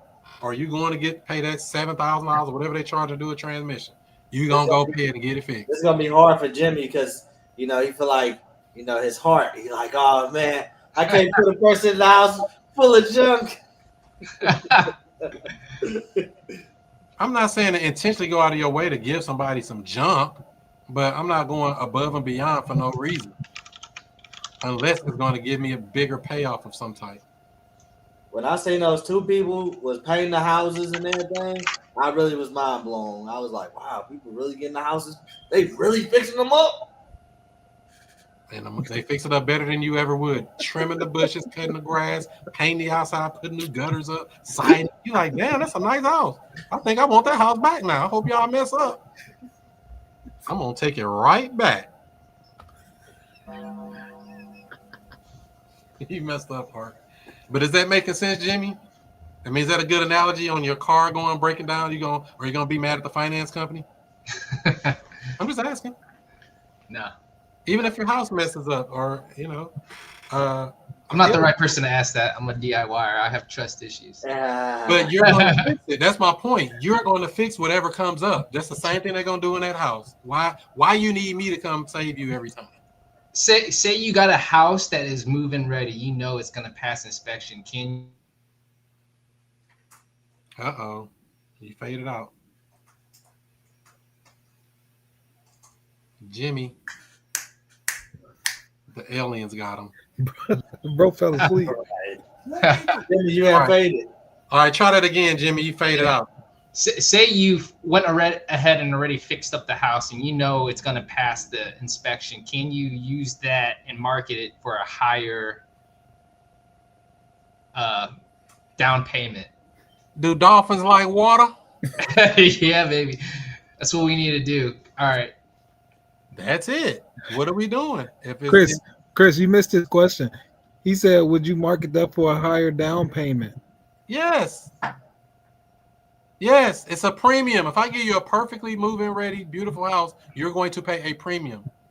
Like Shelly and Jim's house that was down there in Imperial that they got $36,000 from somebody for. Down. $36,000 down. All right, Justin, we gotta get a higher down payment on this heat. But this is why we don't say how much down. I put too much work into this house before I knew your guys' game plan. I was doing it like a traditional rental, so I went ahead and went the extra mile, to make it good, ready to move. Jimmy, bring it on back. Remember what I said earlier? Mm-hmm. We never say how much down. This is the reason why, because we don't know what somebody's willing to put down. Somebody might come give you $30,000 down or $20,000 down. Mm-hmm. That's not unheard of on a move-in ready house. That's right. Move-in ready, past inspection already, $20,000. Bam. Like, damn, I was going to take $2,000. I got $20,000. Yeah. Come on. I already went ahead and did the inspection. Yeah, there's nothing wrong with that. Okay. If it's done, it's done. I mean, you can't go back in time, but you get compensated for your skill set. Okay. So just to recap, Jimmy, you don't want to ask for anything down. You want to market a price. I literally just wrote that. Don't disclose any prices. We say that's all we disclose is the purchase price. We never say how much down. Price. We never say how much a month. Okay, not the terms. We negotiate that. We figure that out once they tell you they got a reasonable down payment. Dealing with tenant buyers. So what if we're dealing with sellers, Jimmy? How are you doing with sellers? How am I doing with sellers, huh? You don't say any prices. You got to figure out how motivated they are. Somebody calling you, Jimmy. That ain't me. What's on, Jimmy? Hello? Hey, Jimmy. What's up? You left a note on my door about something. Call you back? Yeah. I found your house on, or it was going under foreclosure. I just wanted to see if you need any help with that. Oh, no, we got it taken care of. I didn't know what this was about. Oh, yeah? Can you tell me more? Like, what are your plans? What are your game plans? I was gonna talk to the bank tomorrow morning and see what they can do to help me keep it. Okay. Do you are you working right now? What do you mean? No, I'm at home. I just got here. I saw your note on the door. Do you have a job? Because the bank is gonna make sure that you have the sufficient income to rewrap that house, or are you gonna reinstate it? Oh yeah, it's not that far behind. It's just a few months. Okay. But yeah, I appreciate it. I was just trying to call back. I didn't know what you wanted me to call you back for. Okay, well, I just wanted to make sure that you had some help. If you need anything, you know who to call. I mean, what do you mean you need anything? What do you do? I help people in tough situations. If they're gonna go under and foreclose on the house, I can help you with that. I mean, how will you help though? Well, I have a few options for you. Um, I can always offer cash, or I can basically take care of your arrears and then take over your payments for you, and then we can work out a deal where either if you need some help to move out, or if you want to stay in the house, we can make some arrangements so that you can become a tenant. Oh, I can stay in the house? I mean, yeah, we can work that out if that's what you want. Okay, I'll just keep your number here, Jimmy. I appreciate it. I'll give you a call back if everything don't work out. When are you gonna call me back, you think? I want to make sure that your auction date looks like it's gonna be in 2 weeks. You sure you got everything in line before then? Because time is money, and Well, they said I got to December the 9th. So we got a little time. So yeah, I'll let you know if something happens. I'd really rather just keep the house. okay. Can I call you back in a week to make sure that you're following through with this? Because I really wouldn't want the bank to come and take that from you. I'll call you back. Thank you. Have a good day. How do I keep you on the phone? I don't know, Jimmy, but how do you think you did?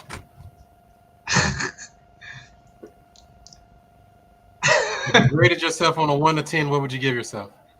Solid 4. Okay.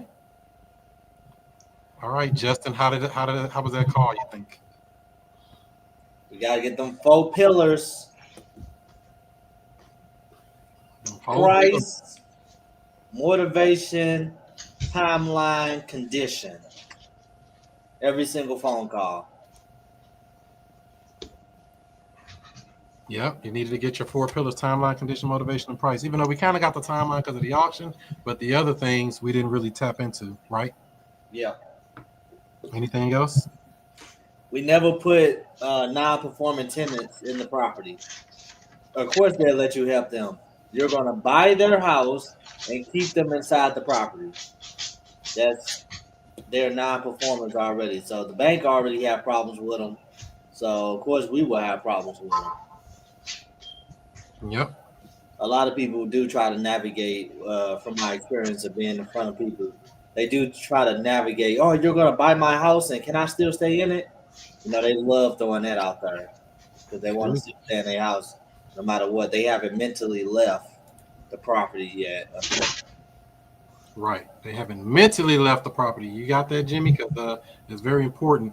You got it. It's kind of in their mind that it's still their house. Like, what are you talking about? It's my house. My kids grew up here and all the other stuff they're thinking. So, yeah, it's very important to ask. What'd you think, Art? Overall, I would probably agree with Jimmy. Probably about a 4 out of 10. I do see what he was trying to do, though. It seemed like he was trying to go into the 5 option framework. To me, one thing I liked is you had went into a point where you were starting to cast doubt about other plans that he might have had. I just didn't really see when the conversation kind of got to that point, but I like that move that you were doing for sure. You said you were going to let the tenant stay. I know that some people teach that. Probably just better off just getting them focused on moving out to begin with. It's probably a little bit more advanced strategies on working on keeping them in the property. I see. I guess I got 2 out of the 4 because the motivation was they weren't motivated. They wanted to stay in the house. They were doing, so. Well, let's start back even before that. Jimmy, we got to do this. Hold on. Would they even consider selling a property? That's the question that never got asked. You just assume that they're going to sell it to you. That's why I'm like, what you mean you can help? That's why I was trying to get that out of you to make you say something, even though you say, yeah, we can give you cash, we can do this. Well, what do you mean? I ain't say I was selling my house. That's what I was getting ready to say, but I ain't want to drag you out too much. So when somebody's telling me, you know, oh yeah, we got to take care of whoop de whoop, all of this stuff. I mean, if that doesn't work out, I mean, would you consider selling it if you had to? Let them answer. You got to let them open the door to even talk about selling their property. Make sense? Okay. Versus we assuming that I'm just here gonna take your house. I'm a greedy investor. I'm gonna take your house. That's what it sounded like. You don't want to sound like that. You want to ask a question. Let them open the door for you to say, yeah, I mean, I sell it. What'd you give me for it? Now we can talk about selling the house. Now we can get down the 4 pillars and all that other stuff. But we got to start with there. I mean, if that doesn't work out, I mean, would you consider selling it? Yeah, I consider selling it, but I don't think I can get what I need for it out of all this, you know, whatever their thing is. That's how I got my first house. The lady said, I'll sell it, but I don't think I can get what I need to get out of it. I'm like, shit, yeah, you can. I can take these payments over. And that's what she did. Because she had it in her mind that nobody can give her the number she needed. And I'm glad she had it in her mind. That's why we have to ask, understand what they're doing, and then pivot off of that versus us assuming that they want to sell our house, assuming that they're motivated or not motivated. You don't know how motivated I am. I might be highly motivated, depending on what you're offering. Now, you tell me I can live in the house and rent it back. You really made me you created the motivation, and that's not good. We don't want you creating motivation. We want the motivation to be there. We're just pulling it out of them. By you saying I can stay in the house after you buy it, now I think I like you. What's your name again, Jimmy? Let me write this down. Hell, I like him. He said I can stay in this mood. You just put yourself out of position right there by doing it, though. And we call that over-offering. Don't over-offer. The only thing I offer people is one thing and one thing only when it comes to these foreclosures. We can help you stop the auction. That's it. That's my only real offer. Hey, I can help you get out of this situation. I can help you stop this auction. What we do beyond that is all up to what our conversation is going to go. Because they're not staying in the house, just, you know, especially not me offering them to stay in the house. Hell no. You playing with fire. Because what you going to do? How you going to sell the property? Or how you going to buy the property if they don't want to pay? You see what I'm saying? You put yourself in a bad position.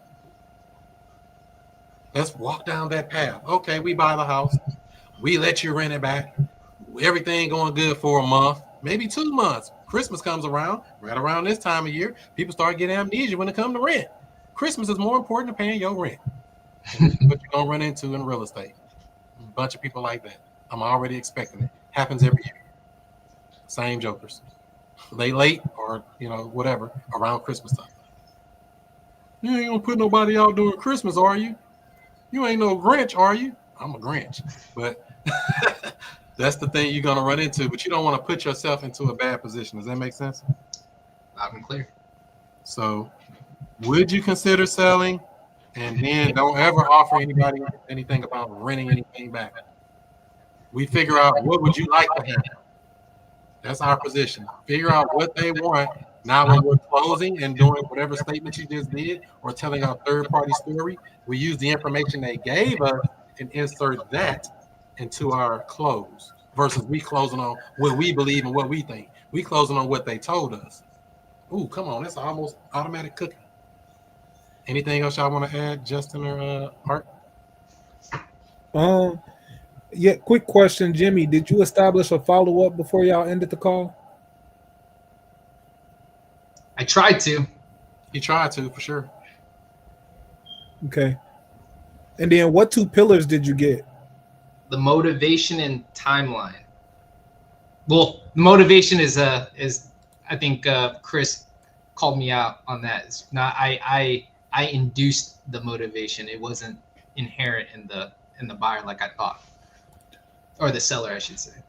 And when you say the timeline, did the seller tell you what timeline they wanted to sell, or was it going off the auction? When the auction was, when the foreclosure was. All right.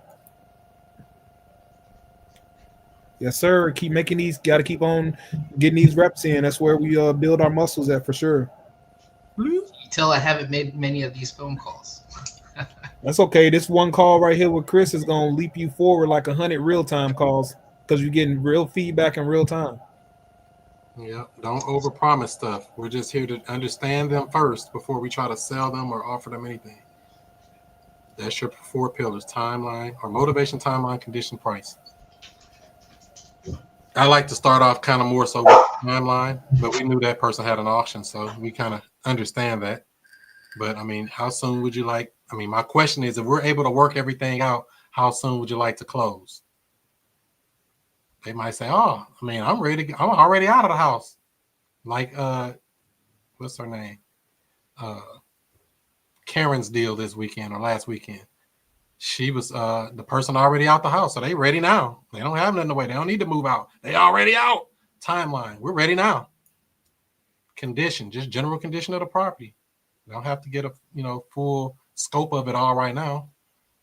We do have to understand it before closing, but it's not going to stop me from moving forward in this conversation. Price, what do they want for it? Or would you sell it for what you owe on it? Or when I don't even like to jump that soon. I like to say, how do you see all this working out for you? Like in the best case scenario, I'd be happy if I just didn't have this foreclosure on my record. Oh, so you're telling me if you were able just to sell it for, say, I don't know what you owe on it. If you sold it for that, I mean, would that help you out at all? Yeah, that'd help me a lot. People said yes to that many times. But I let them open the door for me to ask that type of a question without me being aggressive, just pushing that off on them without understanding them first. And then the top one, motivation. Why are you selling? How did you get in this situation?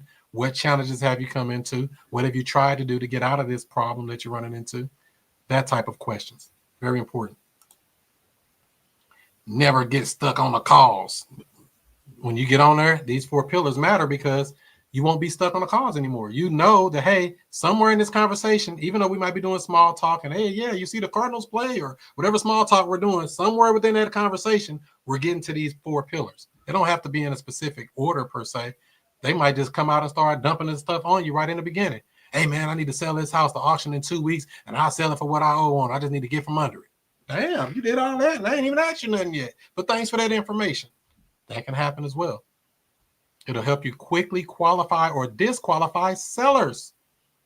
The 4 pillars will.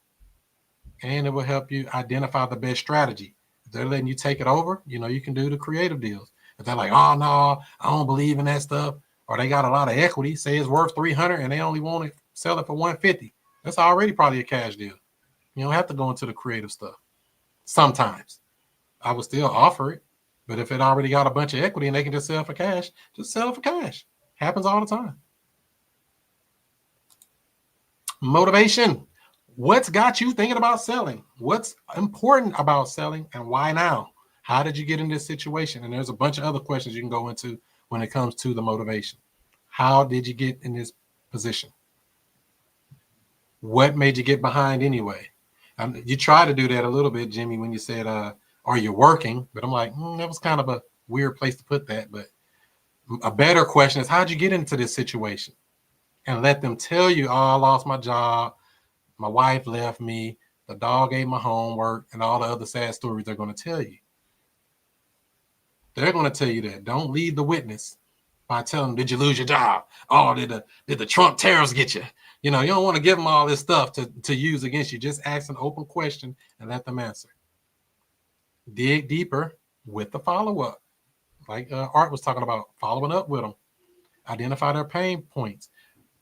You identify if it's real or fake motivation. We don't want to give them the motivation. They got to already have it. We're just asking the right questions to uncover that motivation so that we can figure out what we're going to do with them. Very simple. Timeline. We already talked about that. Ideal closing date, days, weeks, months. You want to close before the year is out. Many people trying to sell their house before the year ends, and many people trying to buy a property before the year ends because they got tax problems. They got to buy a property before this year ends. So this is a great time to be marketing for buyers and sellers. Deals are done in the 4th quarter. I want to say 4th quarter is my favorite quarter out of all the year. I don't know if is that true for you too, Art, or you don't know? It's all about how I'm marketing, really. Deals get done all year round. Yeah, it's all about, for me, it's just how much I'm marketing. I think some fat deals come in the 4th quarter. Maybe that's a better way to put it. The timeline, the urgency is part of our negotiation. Power, they know they got to get out of there. We can move quick. We can close when you're ready. Match their strategy to the timeline. Match your strategy to their timeline, whatever they told you. And then get off the phone with those time wasters. Whack them. Are they a prospect or a suspect? I'm just trying to see what you can give me for it. We can give you something. I'm not sure right now, but let me ask you this. Back to your questions. We don't have to give them an offer on the spot. A lot of people have it in their mind that I got to give you an offer right now because you asked right now. No, once you give an offer, they don't need to talk to you no more. I'm going to hold that for a little carrot. I'm going to dangle that carrot for a little bit. We're going to hold off on just jumping to give you an offer too quick. We don't know what's going on. We don't understand what problem we're solving. Condition. Is it fixer-upper or need a bunch of work? What kind of recent upgrades, roof, kitchen, bathroom updates, if you want to get into that. But like I said, to me, you know, it's not the most important part of our conversation. The most important part is that motivation. And condition. It matters because it's going to help us determine what exit strategy we can use. Is this going to be a short sale? Like Justin loves to try to do them short sales. You like short sales, Justin? You love them. His favorite one. Love to try to do them short sales. I'm like, Justin. You got a short sale called Justin. Call Justin. He loves short sales. I said, dang, what you trying to be, the short sale king? He was on his way. He trying to be the short sale king out here, man. About to short sell the whole United States, boy. That was gonna be a wicked.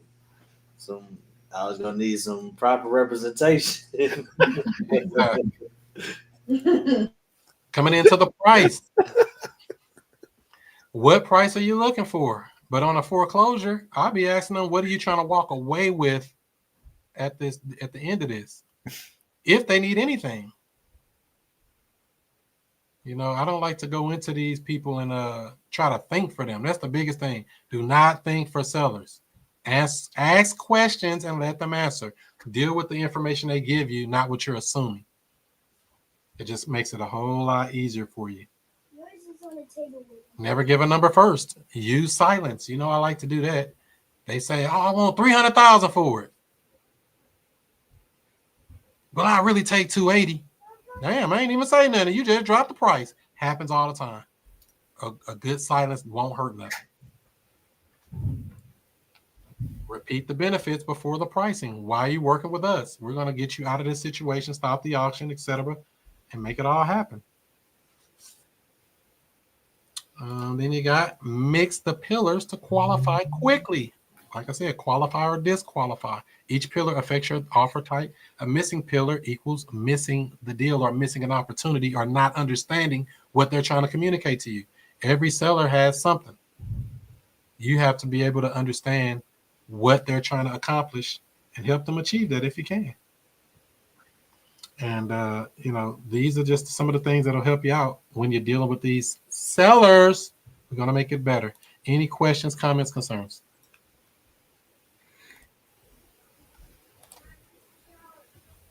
What was the last update you had on Karen's deal? I tried to call her. She didn't answer the phone. So I don't know what she's doing. I guess she got it under contract. I hope she did. It's been a week. Yeah, so she ended up calling me up like Monday. Long story short, she was like, this was before the video that Pace had dropped about that deal. So I kind of got clued in Monday morning. And long story short, she was telling me that it was a guy who was supposed to buy it, but he figured out it wasn't in the exact market he was looking for. So he backed out. So she called me, asked me, would I still interested, trying to partner up on a deal. Long story short, we ended up getting on the phone with him on that Monday. By the time I got on the phone with him, I think it was Pace who negotiated this with this guy. Yeah, he did. He was telling me it was like $5,000 or $6,000 to the seller, paying the arrears of a few months. It was like $3,300 is what they thought it was, and then it was $5,600 that was owed on an AC unit that they got installed, plus closing costs. So that's where I picked up. Long story short, I was able to, on that first call, I was able to get them to agree that we wouldn't pay off the $5,600 on the AC unit. We would just keep making a $78 payment a month on that. So that helped juicy it up a little bit. Come on. Then from there, we put that agreement together with $5,000 to them. We'll pay the arrears of 3 months is what I was told. And then closing costs. It's about $9,000. Yeah, it was like $9,900 for all of that. So basically from there, right after we had that talk, found out that apparently the garage has termites and the mortgage is 1 month further along in that process than what they told me. So that's another $1,200 on top. So that's what I found out since we initially put this agreement together. And then from there, I'm going to have a contract to go out, and likely I'm going to renegotiate with them to try to make this make a little bit more sense. Because those arrears on the back of the loan, if you had to. I mean, if it made sense. I mean, it's not really a lot of money, but if that makes the deal worth it. Yeah, so initially I didn't think that was an option because they was telling me they was only like 2 months behind going on 3, and so they wasn't at the start of their foreclosure process yet. And then they told me that they just had got something from their bank in the past few weeks, and apparently they're heading to foreclosure or whatever. But that was anything. You want to get it in before they get a foreclosure auction date. That's what's gonna make them do the put the arrears on the back of the loan. I didn't think they would do a loan mod if they didn't start with the list pendants. They'll do a loan mod. No, they'll do a partial claim. Partial claim is what we're looking to do on something like that. You don't want to modify the loan, start the loan over. You want to just take those arrears and put on the back of the loan. If it makes sense. I mean, I don't even know if it's worth it. Do you think if you would have locked the deal for what Pace had negotiated, would it still been a good deal, or do you think too much entry cost? I mean, it could be a good deal for the right person. Because the property is worth like 140 as is, around there. Yeah. ARV on it is around 180. And sounded then like the deal was like around 12 to 15 grand. You know, the way it sounded from that meetup. Yeah, that would have been a cash to close, and then you get in the property for 113 plus the cash, so it's like 125, 130. Is what you're getting it for, and it's worth 140. So for the right buyer, it can make sense, but that's definitely getting to the threshold of I don't want to be putting that bunch of money out on this property for sure. Gotcha. I'm really looking at, obviously you would love for every deal to be no money down, but ideally if I can get my money back out of a deal anywhere from 6 months or less, even maybe up to a year or less, that's a good deal for me. Because I got money sitting in the bank. So that makes sense to me. Arrears on the back of the loan. I mean, that's what makes sense to me. But like I said, it's such a small amount of money. It's like, do you want to use that card on 3, 4, 5 grand? I like to use it on a 30 grand. I just got one approved for 28,000. So, I like big chunks. Would a tenant buyer be your exit strategy for that? Because couldn't you get a tenant buyer in and cover a lot of your upfront costs? Yeah, from every deal I do, a tenant buyer is the starting point for sure. Other than that, we're going to consider seeing if it makes sense to do an Airbnb on this particular property or not, or midterm rental, short-term rental, something like that. We are going to consider other strategies as well. But yeah, always starting with, for sure, is going to be a lease option for sure, everyone. Buying it creatively, exiting creatively. Bread and butter, slam dunks all day. Solving problems for people in the marketplace. Any other questions? Oh, we got a question there.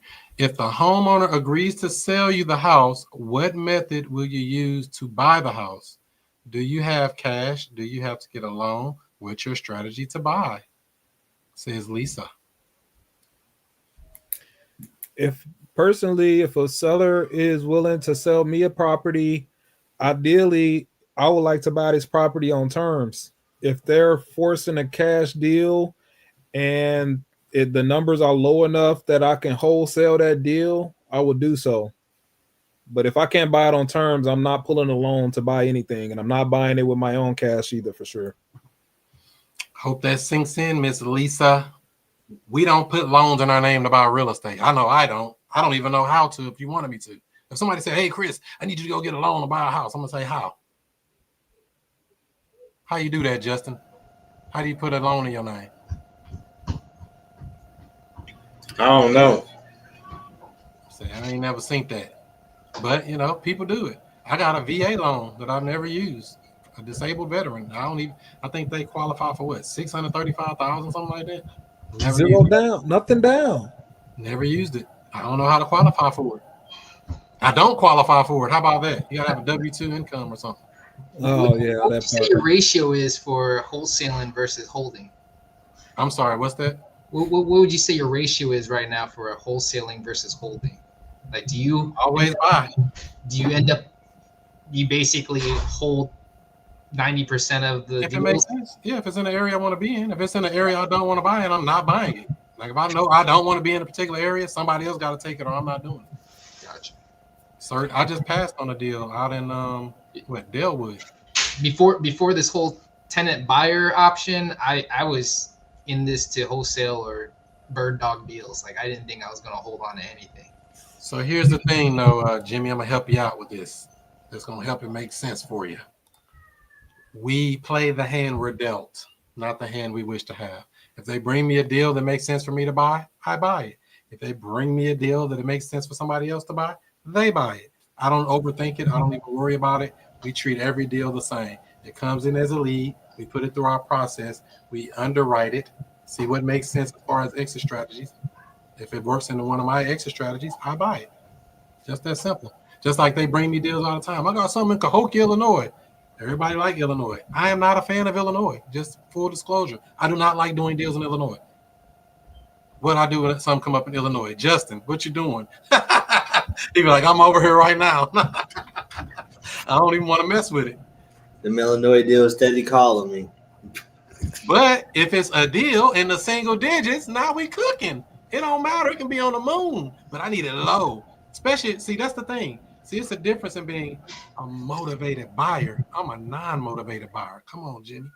Become a non-motivated buyer where your offers are so low, people don't want to work, and they say, well, damn, they took that low offer. I should have went lower as far as the cash deal.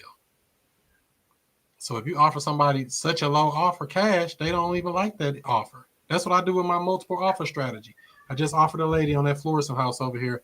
I offered her 127 cash or 180 on terms. Which one she gonna take? I don't know, and I really don't care, to be honest. Most of the time on your cash buys, do you wholesale those? I can buy it. Depends on the deal. But it gotta make sense. Everything gotta make sense. There's plenty of money out here, by the way. If you're thinking, oh, does it take money? There's no shortage of money to buy real estate deals. The opportunity is what's missing. Can you buy a $300,000 house for $100,000? That's the question, Jimmy. Even if I got a cash deal for $100,000 that was worth $300,000, I got the money for it. You just bring the deal. okay. Don't worry about that So part. that'd be me wholesaling it to you, or are you basically Whatever. JVing on my deal? Whatever makes sense. All right. I'll buy that one too. You If bring me you the got ARV of $300K, and I can get it for $100K. We gonna do the deal that day. Ooh, that was a rhyme. make sure you let me know about that one too, Jimmy. Matter of fact, if you can find one with an ARV of 400,000 and bring it for 100,000, you get a bonus. You get bonus bucks for that one. You getting some bonus bucks. Give him an extra lucky star. He gonna get a. Keep up the good work. Come on with it. So don't worry about it being enough money. Worry about finding or creating a good enough deal for somebody else to buy it. If you're wholesaling, or even good enough for you to buy it. I treat the deals like I'm wholesaling, even if I am buying it. I want a deal. I don't even want a deal. I want a steal. Right, Mayana? You want steals or deals? Which one you want? There she is. Hey y'all. Hey. Hey, oh. Do you want Not steals funny. or do you want deals? Deals. Come on with it. There is no wrong answer, by the way. How you doing? So Well, Jimmy. Oh, I'm sorry. Go ahead. No. We want to hear from you, Mayana. Oh. I do have a question. Do any of y'all do Airbnb? Chris, I know you do. I have 7 of them. 7? Okay. How are your Airbnbs doing? Just rented a guy for 30 days last week, so he's in there for the next month on one of them that was empty. I don't have any empties right now. Okay, because I'm asking because I've been trying to I'm more so trying to get started with like doing rental arbitrage. ideally it'd be good to, buy a property, but I'm not ready to do that yet. So the next thing would be to do rental arbitrage, but I don't know. Um, I kind of been hearing mixed things about like the market now, and so I just kind of I guess want to see how it's doing in St. Louis, and I know you got some. Yeah, I never had any problems. Well, the only one problem I could say I had is some fool burned one of my couches with a cigarette. You know they don't supposed to be smoking in there. He burned one of my Alright. couches. It's a little small hole, but I'm like, dude, that hole wasn't there. Oh, what do you mean? Oh. Other than that, So you've been having like steady occupancy though, and yeah. everything. Okay, what areas are your properties in? Got him on the south side. Got him in Overland. Got him over in West County. All over St. Louis. Okay.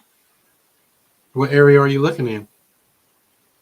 Um, honestly, I don't know. I know the Central West End is a good area. I stayed near there, and I know it's good over in the Central West End. Um, I haven't looked for real like too deep into it yet. Yeah, well, that's the game we play. You gotta, where you gonna get your furniture and stuff at? Mm, I don't know. Do you have any recommendations? I know I've heard people say like you can get some stuff, nice stuff off Facebook Marketplace to try to keep the costs down and whatnot. But I don't know. I haven't looked into the furniture stores or nothing yet. I'm gonna send you to a place called St. Louis Consignment Gallery. Whoop. Look at that beautiful stuff. You can get nice wood furniture. This lady painted this, by the way. Get you some stuff. Recliners, couches, rugs, dressers, all type of stuff, depending on what you're looking for. Oh, can you believe that? This is the flip of the week, by the way, Justin. Was that a window? I bought it for $5, sold it for $100. Come on with it. That's your site. I knew you was trying to plug something. You are. Because Come on. I need some creative financing. That was the flip of the week. Bought it for $5, sold it for $100. This was a good flip too. Bought this for $10 and sold it for $100. That shelf, ugly shelf, by the way. People like stuff like that. Flip of the I'm week. thinking you finna send me a furniture store. You stay trying to plug yourself. That ain't plugging me. That's called resources. Why would you go work hard and struggle when everything's in one place with 10,000 items in the building? Why would you go work yourself that hard? Just help me understand it. Oh, this was a good flip too. Did I tell you about this one, Justin? This desk? This desk in the middle? I don't know if you can see it. The little middle one. Did I tell you about that one? This one right here. You see what it sold? It sold for this. What I pay for it? Take a guess, Jimmy.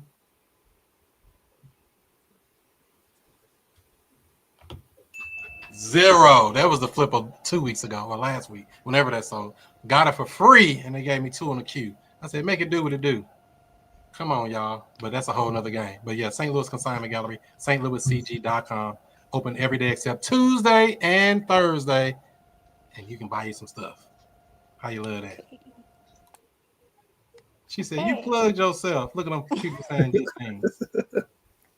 Look at them saying I good was things. half expecting it. I'm not gonna Hold lie. on. What'd he say right here? How I make you feel to have that TV? Tell him how you really feel. Turn around and let him know. I feel good. I got my TV in my space.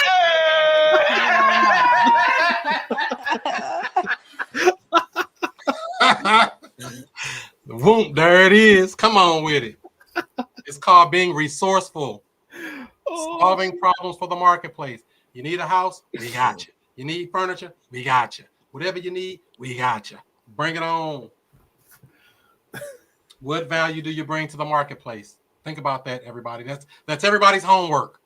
What value do you bring to this marketplace? Not that, I need some money. I need a deal. I need this. It ain't about you. What value do you bring to this marketplace? Everybody need to be thinking that. And if you're not bringing no value, that, my friend, is probably why your deal flow is not as high as you would like. Bring value. Actually come to help somebody solve a problem. That's our main goal. Another question says, when calling or door knocking for foreclosures, what does your introduction sound like? Hey, Johnny, how you doing? Yeah, I'm Johnny. Who are you? Yeah, my name's Chris. I was trying to see, did you do anything to stop the auction yet? Oh, what auction? The one that's coming up in 2 weeks. Did you do anything to stop the auction yet? Oh, I'm going to do this. And that's our introduction. I just call it out from the beginning. First, identify I got the right person. Johnny, Jimmy, Joni, Hootie, whoever, whatever their name is. He said, Jimmy. He looked up, who, me? Whoever their name is, Justin. It don't matter what their name is. First, got to identify we got the right person. Second, did you do anything to stop the auction yet? I just call it out from the beginning. I don't play around with these people because you only got a short amount of time before they do what? Slam the door in your face, hang up the phone in your face, and get up out of there. Anybody else got something on that? Knocking on doors? Justin, any input? Yeah, I mean, I just go as simple as that. Have you had a chance to call the bank, contact the bank? What's your plans? You know, what do you think? Just whatever. I mean, it's all the same stuff. Just ask, be interested so you can be interesting. Come on with it. How did you get into this situation? I like them to tell me their story. We lost our job, whatever happened, they got laid off, all the sad story. Vomit your pain on me so I can say, oh man, I feel your pain. Even though I probably don't feel your pain. Damn. Damn. So that's what we got there. Y'all messed up. Any other questions? I don't got a question. I do got one other deal that I wanted to share though. Should I wait for that? Let's get it. All right. So the one with Karen, we do got that one under contract. We're moving forward on that one. The other deal that I got under contract this week came from a lead. It was I made my initial contact with this lead July 17th, 2024. And I've been following up with this dude since then, and I finally got him under contract this past week. So took you 4 months. 16 months. July of the year before. Oh damn. 2024. God damn. Yeah, so I just got him under contract this week. So I just wanted to share that with the class. Make sure y'all following up with y'all leads. The fortunes are in the follow-up. That's all I got. What you gonna do next, Mayana? You gonna go find a deal or what? Or you gonna try to? You said you want to do rental arbitrage, so you're going in talking to people about renting a property. Is that correct? Yeah. You want to rent one of my properties? What kind of property you got? I got a 2-bedroom. Okay, I can look into it. All right. I feel like I asked you about this before, and you had said that you didn't have, like, they was all occupied or something like that. But yeah, I They definitely usually look are. into it. I just bought another one. They usually are. But every house is what they are, a house, until we turn them into a money machine. I got a fixer upper. It got built-in financing with it right now. You don't have to get approved for no loan or anything. Look at that. Showed up and look at you. You found a deal just walking in the door. Look at you. I'm hollering. Do you actively manage your Airbnbs, Chris, or you got somebody arbitraging or managing those? What do you mean when you say manage? Because it seems like a very hands-on strategy doing the whole Airbnb thing. You got to get in there with cleaners. You got to list it, and you got 7 of these. I mean, it sounds like it's could be like a full-time job almost. It could be if you set it up that way. So you got people managing stuff for you, or you can set it up in a way to where you can reduce the management, reduce the turnover, i.e. I don't do short-term rentals. Midterm. I do like 30 days, 45 days. That was my initial strategy, was a midterm, but then it turned out into a pad split instead. Yeah, midterm. I don't really like short term. It's too quick turnover. Right. And it's not necessarily about the management. I have cleaners to go clean it, but right. What is there to manage? I was gonna say, because short-term rentals right now seem too stressful. Midterm though, for sure. Wait, I thought Airbnb only did short-term rentals. You can list your midterm rental on there too. You just make your minimum days 20 days, 30 days, 45 days, 60 days. You can Oh. control what's your minimum rental days. I know a lot of counties now are starting to crack down on the Airbnb, so you could only do 30 days minimum. So midterm is like the way around that. In Manchester City or Baldwin, where my house is, they wouldn't let short-term rentals, so I ended up trying to do a midterm, which now is a pad split. And that's why step one, we go see what is your rule. Let me get a printout of what your rule is. Does it physically say no Airbnb, or does it physically say no short-term rental, or does it say minimum 28 days? What does your paperwork say? So I can figure out how we can skirt around that thing.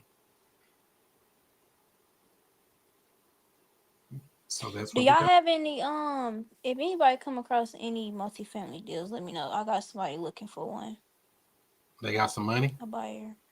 Yeah, they have some money. They gonna drop some big money. I got deals if they got some big money. They want It cheap. to be a rehab. They want it for cheap. Pretty much. Got a deal right there. He just told you got one. A multifamily? Yeah, they all. I can go find a multifamily right now while we on this live stream. They everywhere. Come on, y'all. Yeah. I was just gonna see if somebody already had one in play though before I went and started calling myself.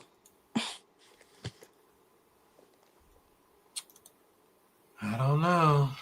They're looking for like medium to full rehab. I don't know. What about a duplex for 60,000? Duplex, that's fine. 2 to 4 What kind of units. price point they want to be at? That's that one in Central West End you're looking at, ain't it? Justin be looking. No, that ain't the Central West End. It's Central close West to End, there, but it ain't the Central West End. Okay. I know it's one that's been sitting. There's one over there in that 115. She ain't budging. I know I already talked to her. I don't. What kind of price point they want to be in, Mayana? For medium, for like a medium rehab, 100 to 120, and then for like a full gut, max 70K. And what area they want to be in, or do they care? 63111 or 63116. Oh, really? I got houses in both of those zip codes, but I don't have any multifamily. I wouldn't sell it anyway if I had one. But let me see if I can find one. See, they got a specific thing. You see how they switched up, and I start asking questions. They're like, oh, but they got to be in this zip code, and they got to have this length of grass, and the paint got to be this color, and the fence got to be a chain link fence and not a white picket fence. They got real picky all of a sudden. You see the difference when you start asking questions? Let me see here. No, they don't want to be on this side of town where I just pulled this ugly one up at.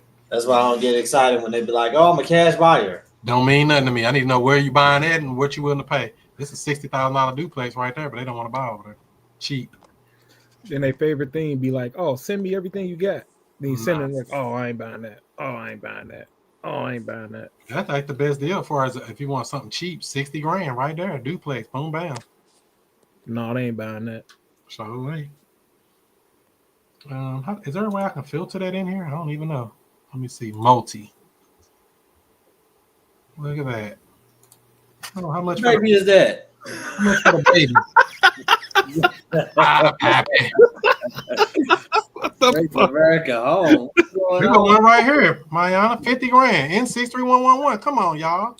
Y'all making this too easy for me. I say, what do we need? We just go right. How long did it take for me to find it? Somebody let me know. Did I have that thing fully occupied, and they want full price. It's 50 grand. What's the at least 20,000 spread for you right there, Mayana? Right there. Wham bam, thank you, man. A 4 family. The Minnesota one?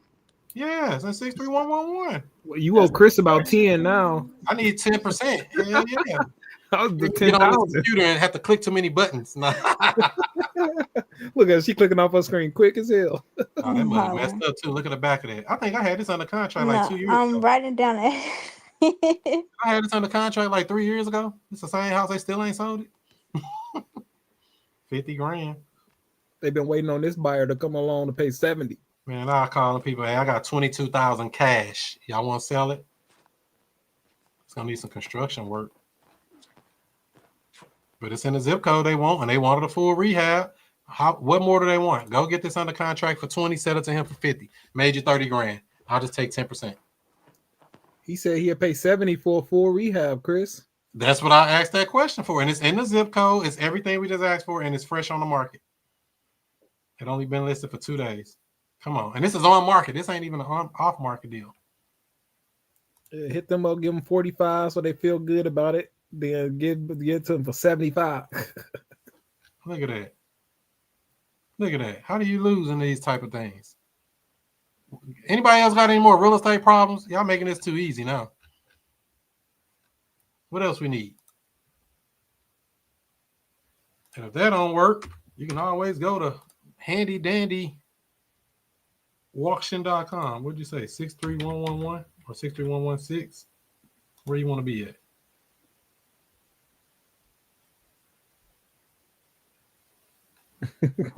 There's one on Schiller Place and one on Gravelway. Damn, that house is rough.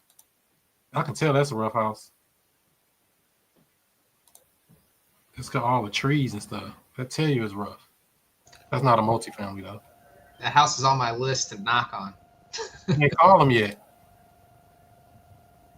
They could have been called. You might don't have to knock on them if they say, go to hell, we'll never sell. You don't have to drive over there no more. I'm just saying. You always call preemptively before. I call, I text, I knock on the door. We do whatever it takes. I message them on Facebook. Justin, you ain't tell them? Don't tell them all the ways to find people, Justin.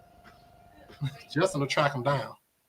While I just sent them some screenshots of some people responding back to our Facebook messages.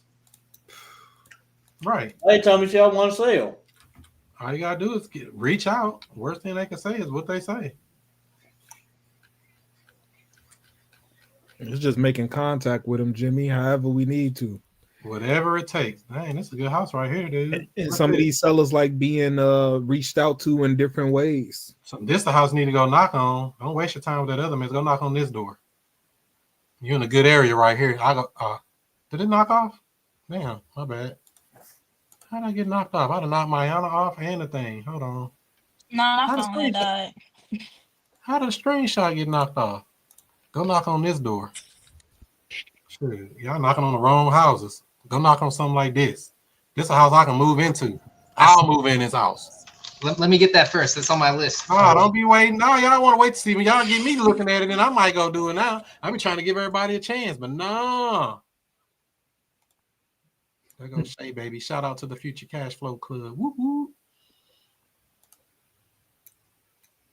Can you do a call? What are you talking about, Karen? We don't do calls. We close deals. But this is a house right here. What's wrong with this house? If I'm going to knock on the door, it'd be this one. That's just me personally, because I know it's in a grade A area, good school district, and it's going to slam dunk sell itself. That one's already set up for auction, is it not? Yes, this is a pre-foreclosure list. December. Okay. This is our auction list. All of this is on the auction list. Yes. Yes. This is all foreclosure stuff. I just happen to be scrolling like, wait a minute, that's like a good deal right there. I can know a good deal. Look at this one in Florissant. 9 days out. This one is best time to knock on the door. 9 days out. 63031. Knock on that door. Baldwin. You get this house. Damn, that must say 346. It's a good deal too. Baldwin. They love Baldwin. They love your area, Jimmy. Why you ain't knocked on this door yet? What's the hold up? We got all these opportunities. I literally just found that house today earlier. It's on my list. But why we ain't talked to him? The person who owned that property, go down. Scroll down. Scroll down. Down. That property right there is a ghost. That Oak Drive to the right. That person is a ghost. They married or whatever. I can't find neither one of them on the internet. They ain't had no traffic ticket. I've never seen nothing like that. Really? No social media. They like 34 years old, and I can't find anything about them. I've never seen anything like that. That's wild. They don't owe no credit cards, no nothing. Oh, Chris, that Firethorn house that you looked at earlier, when I looked it up, it says it's owned by Commercial Realty Associates. So I guess the bank already owns that house. That sounds like a lender. Oh, that sounds like a company. Okay, let's look it up. Which one are you talking about? This Oak property right here? Oh, 1901 Firethorn. I believe those are two fake people. I think those are two fake applicants that went bad on a loan. Firethorn. Hold on, I don't see that one. Share this tab instead. Which one was it? Oh, that was down here. That Baldwin house you talking about? Yep. I gotta find it. All these people are here in foreclosure. Y'all, what are y'all doing, St. Louis? I gotta get back. I'm coming out tomorrow myself. Y'all playing, man. They playing art. I'll try to give everybody a chance and don't go get everything and see how they do me. This one nice too in U City, 63130. Come on, man. Wildwood, man. This house all moving in my damn self. It's a damn mansion. Man, they why let me are sit these on the nice houses all under foreclosure, Chris? What's going on? We sleep. St. Louis. If you can't do a deal in St. Louis, just quit real estate now. I'm saying it all out because there's too many opportunities out here, and everybody want to wait. I don't know why. Go get the deals. Go get them. No waiting. I gotta go to work. This is your work. I gotta go eat. This is your eat. I gotta go to sleep. This is your sleep. I don't even see the house again. Let me check. It was 1901 Firethorn. Hold on, give me a second here. 63131. And when I looked it up, it's commercial realty, so I couldn't find a phone number for it. Give me a second. I'm gonna go through it. I want to make sure. I'm gonna do it. I'm gonna start from scratch like I know nothing. You just had it. Oh, I did. Oh, wait, didn't stop me. It was like the first house that you looked at whenever you. That was in Baldwin, right? Yeah, I think so. I'm just gonna put in Baldwin. Baldwin Mo. Let's go.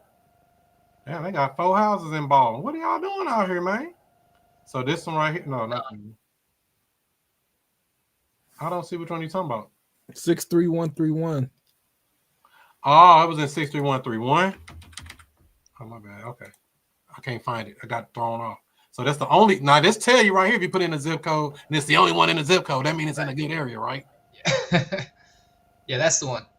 Wham, bam. Thank you, ma'am, right? So I looked that up on St. Louis County property search, and it's owned by a bank or a lender. Okay, let's find out. Let's walk through the process. He says St. Louis County real estate, right? I am the bank. We're finna find out if this is true. I'm gonna find out. Let's do a finance deals over there. We're gonna go to this property here. All financing is available. Every program. So I'm going to St. Louis County now. 1901, right? Yep. We're gonna. Did I do something wrong? Take the drive off. Oh yeah, I don't know why that was on there. 1901, right? What the? Chris, take the 1901 off the street name. Did I do that wrong? Slow down. Slow it down. Who dog is that? My bad. Jimmy and his yelping dog. Yelp, yelp. Okay, what that say right there, Jimmy? Come on, man. This me, man. Come on, let me zoom in. That's not what my screen says. My screen is literally showing me. Hold on, let me make sure I got the right address. You did. Firethorn, right? You gotta do real estate lookup, Jimmy, not property lookup. Real estate lookup. Real estate lookup. Real estate. See, this is why when people say stuff, I say, okay, let me go through like I know nothing and just start from scratch, regardless of what somebody tell you. Oh, they got this. Oh, they got that. Let's stop everything and go do it step by step. This is why I like to do it this way, so it can never be any confusion. That guy named Pound Town. Jimmy, what are you looking on where you found that owner? Oh. No, I literally went to St. Louis County property search, the exact same screen that Chris was on. Real estate search. Really? You mean address? Real estate, not property, real estate. Real estate. So the domain for this is revenue.stlouiscode.com. So you can do this in any county in America, by the way. Wherever the county the property is located, you can look it up to see who is on the tax records, which is usually the owner of the property. And on this one, we got John E. Pound. You got it from here, Jimmy? Or do we got to go deeper down the rabbit hole? Or do I got to go knock on this door myself? Y'all going to give me the door knocking again. I stopped knocking. I'm finna go back. You know what? Jimmy going if I end up knocking it down after you, then I'm part of the what, Jimmy? club, right? I said, you should go for it. But if I end up knocking it down and I'm after you, then I'm part of the buyers club, right? Me and Jimmy going door knocking all tomorrow. I don't know why not. Y'all should be calling, door knocking. You saw how many foreclosures on that list? Damn, that's a lot. Somebody said it was high. I haven't really looked at it in a minute, so I guess I got to get busy myself. But everybody's like, I want to do a deal. All you got to do is go right here to auction.com, put in your area, and go get these houses. What are we talking about here? What's so hard about that? It costs $0. $0. Jimmy, I've been having him spend all kind of money to get these deals. Free 99. What are we doing here? Jimmy paying top dollar for them leads. That was the Glengarry leads. Wham, bam, thank you, ma'am.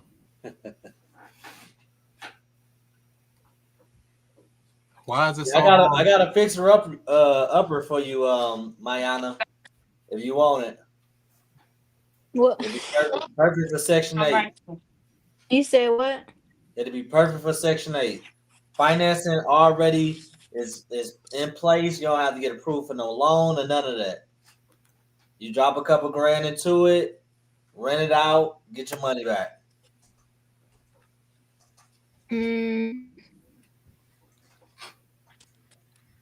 I don't know. You can send it to me though. I'll take a You look want at it. real estate, or you want to just look at? You know what I'm saying? You got deals, serve it up. You know what I'm saying? Right now, I want to do short-term rental Airbnb. That's what I want to do. Why? Why do I want to do it? It's something that I've always wanted to do, honestly. Like, even with, like, that's kind of like having a property, renting it out. That's like my end goal to build, I guess, wealth and stuff like that, you know? I don't know if you heard what Jimmy was saying a little bit ago. He was just saying, you know, when you're dealing with these Airbnb short-term rentals, it's heavy management. It really is. If you're not set up like I am, it's heavy management. It's not even. I don't even consider that to be real estate. To be honest, I consider that more hospitality. You got to clean linens, sheets, towels. That stuff have to be clean and ready every time. And they're kind of picky customers, by the way, too. If it ain't clean, you'll know because they'll give you a low review. You won't have a 5-star across the board like I do. Not saying working. That's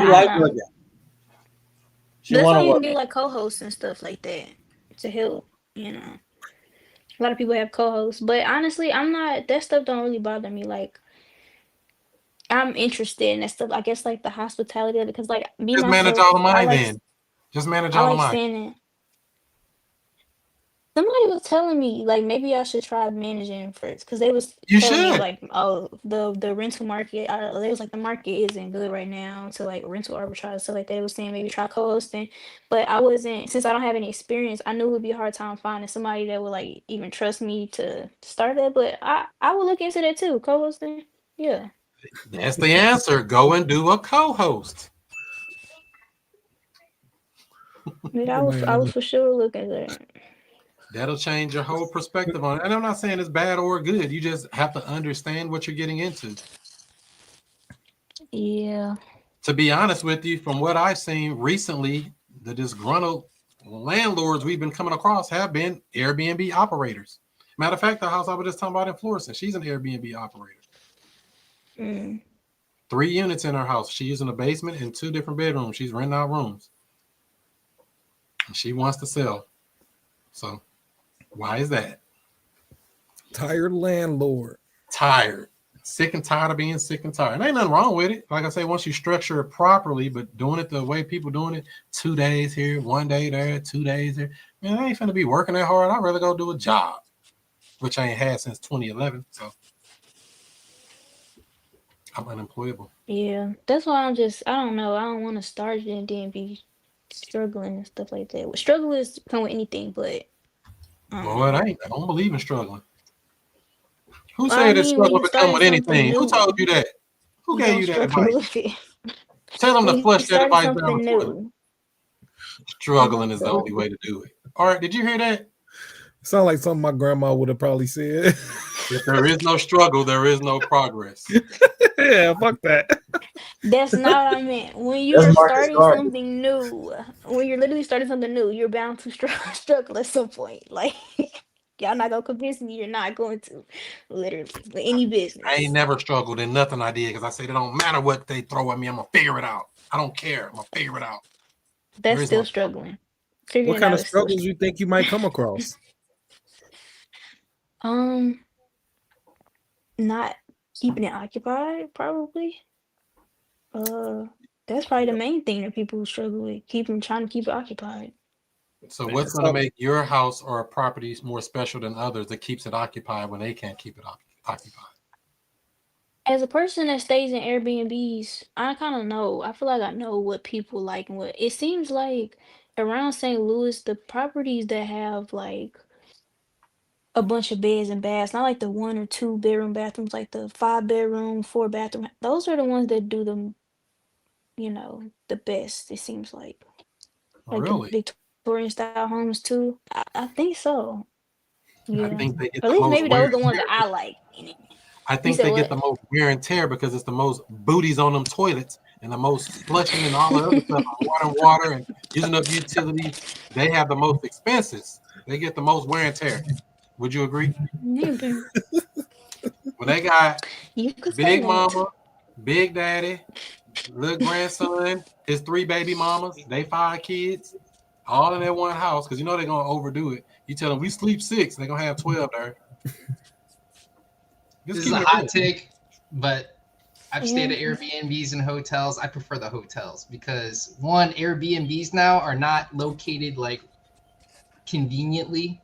Two, you got to do too much. You got to cook for yourself. You got to clean up after yourself. Are they going to charge you this, charge you that? You got to take out your own damn trash. The hotel, I got freaking room service and I'm paying less now. Airbnbs now are more expensive than hotels. Hot take.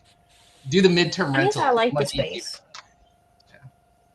Okay. Well, I feel like midterm that would be an option. Like if the short term rental ain't working out, then do midterm I as a wouldn't back even. end. I don't see any reason to do a short term unless it's just to fill gaps. So that's how I kind of do my calendar. I keep it open for like 2 weeks to fill, but I want to keep it to where I can rent somebody longer term. I want to always be marketing for a 3 month, 6 month, longer term tenant, and only keep it short term while it's open for that short term. Make sense?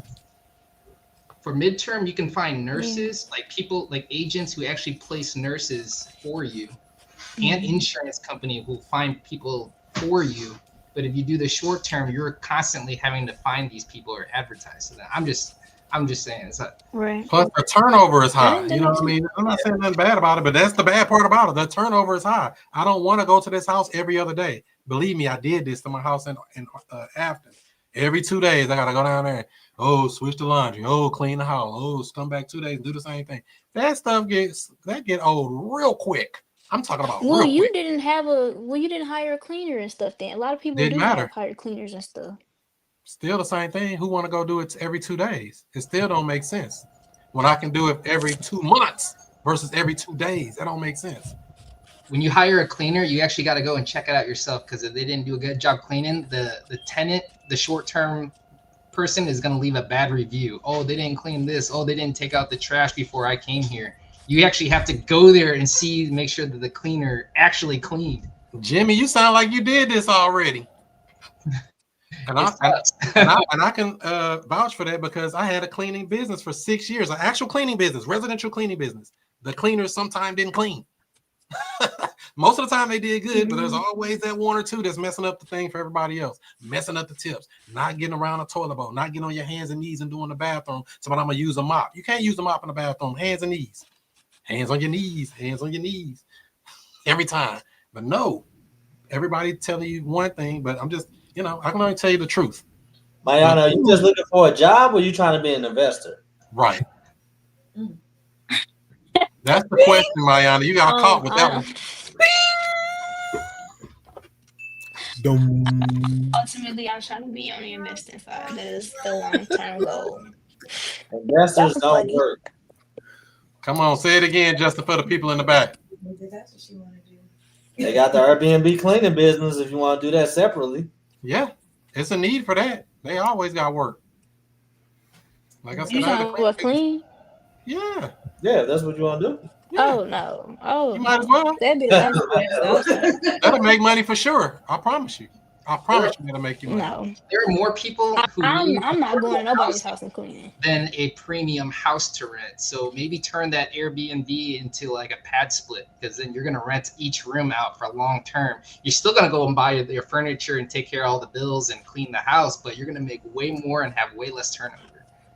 and Great point. do less work. Do less work. More money, less work. The Ayana, more why would you go through the whole acquisition process just to do an Airbnb? Because you're gonna use your cash, your credit, all of this stuff to acquire a property and then Airbnb it out and furnish it and spend more money, and people gonna stay in there for 3-4 days and leave your place a mess. Oh, I'm sorry. I have a few That's horror always a stories. risk, but what? I Go think ahead I with the think horse stories. I think I gave a little fib earlier. I did have a couple problem people with Airbnb. The guy that stayed in the house on Overland, his damn dog pissed all over my couch. Had to throw it away. I forgot about that. Who's vacationing in St. Louis, anyways? There's people that are, well, I don't know. He was Who there the for hell 2 comes months. here for vacation? He was in the house for 2 months, but when we got back, I was thinking, oh, I just smell like a little dog in here. We kept cleaning and cleaning. I'm like, man, this stink in here. It's all over the couch. The dog done pissed all over my couch. You gotta throw it away. The only people Airbnb-ing around here are trying to throw parties. Well, I wouldn't say that. It just depends. Yeah. Airbnb be real strict though. They been getting real. They actually been getting on my nerves as a person they be staying in Airbnb. They getting a little too strict. They doing too much. There you go. Talk yourself out of it. There you go. But Verbo cool too. Listing on Verbo. No. Oh no, they the worst. No? They'll take your money. I've been on VRBO, Booking.com, and Airbnb. They all got their things. VRBO will take your damn money. Hmm. And Booking.com play little games too. Like, oh, we'll rent it out on Booking.com. You're like, oh yeah, I'm making money. Then they hit you a month later. Oh yeah, here's your fees. Why didn't y'all take that out of all the money y'all been giving me all this time? That's so damn dumb. Everybody got different little stuff. That's why you got to understand. Booking.com gonna bill you every month your fees. I'm like, why y'all didn't just take it out like everybody else do? Just take it out. Why would you give me some money and send me a bill at the end of the month? Talking about, oh yeah, this is your booking fees. So what y'all think about them people that be having short-term rentals, Airbnb, and like they be starting them in other countries, actual vacation destinations? It's a business I feel model. like Just keep in mind. I wouldn't do that as my first one, but here's the thing to keep in mind. It's not really real estate. It's hospitality. If you want to be in the hospitality business, knock yourself out. That's all I can really, that's the summary of all of this. It's hospitality in every sense of the imagination. The picky customers, all of that. It makes money. I'm not saying that it's not a thing, but it's not what you think it is. It's not the same as just doing real estate. Real estate is boring. I don't have no exciting moments. Oh, wow, somebody paid rent. It's almost the 28th. A bunch of people about to pay rent in a few days. That's boring, real estate. Going and dealing with doing all this stuff and changing linens and getting new towels because they stole some. All the little stuff that nobody tell you about. I'm only talking from experience. I don't talk about nothing they ain't never did. I only talk about what I really did. Half my towels gone. I'm like, damn, I just bought them brand new towels. Half of them gone. What you gonna do? Send them a bill? Hey man, some of my towels missing. Oh yeah, it is missing. You could do that, but it gets kind of tedious after a while. It's all part of the business. It's hospitality. Anything else you can share about it, Jimmy, since you've been renting rooms and stuff that you can give us a little tip? If you want to do Airbnb, at least buy one in a place that you want to stay yourself, in like another city that's actually a destination. Like that is actually a destination, not St. Louis. Nobody vacations here. Yeah, people don't vacation here, but a lot of people come for like work or like family reunion and stuff like that. Yeah, and they're looking for midterm rentals or a hotel. Right. There's the people who did. Well, That's who does most of my midterm rentals is workers. In fact, I have companies, corporate rentals. They're renting it for their employees that come in town. Those are my best people. They're better than traveling nurses, in my opinion. Okay, I'll consider that. Midterm rent. Okay. Traveling nurses. Find you somebody who can get you in with some traveling nurses. That was my initial game plan, to do the midterm rental. But then as I was furnishing, people just started knocking on my door. Can I rent a room? And I ditched that plan, and now I'm just renting by the room. Okay. This little Think about this. My master bedroom rents for $1,100. This is a 4-bedroom house. Master bedroom $1,100. 2 of the larger bedrooms $900, and the smaller bedrooms $800 a month. So put that all together, it's like $3,800 a month fully rented. This little cute house right here, I just got back last week. The people were in This there for yours? 4 Yeah, this is one of my houses. Somebody was in this house for a year. I got it back last week, and I just put a new tenant in there this week, paying $3,800 a month on a 3-bedroom, 2-bath. Why would I want to do a? I mean, and they're there until February. They only did a few months, but they probably gonna stay longer. But that's what their lease is for. It's a February. It's a lot easier and less stressful to have somebody stay for multiple months than be running back and forth to this house, even though it's right in Maryland Heights. 3,800. Damn. Yes. You be charging out the ass. Why would I not? This is hard work. Who said this stuff was easy? I'm in the game to get paid. I ain't in the game to be, I just want to Yeah. work. It's plenty of work to I do. feel you. If you ain't getting paid, what we doing?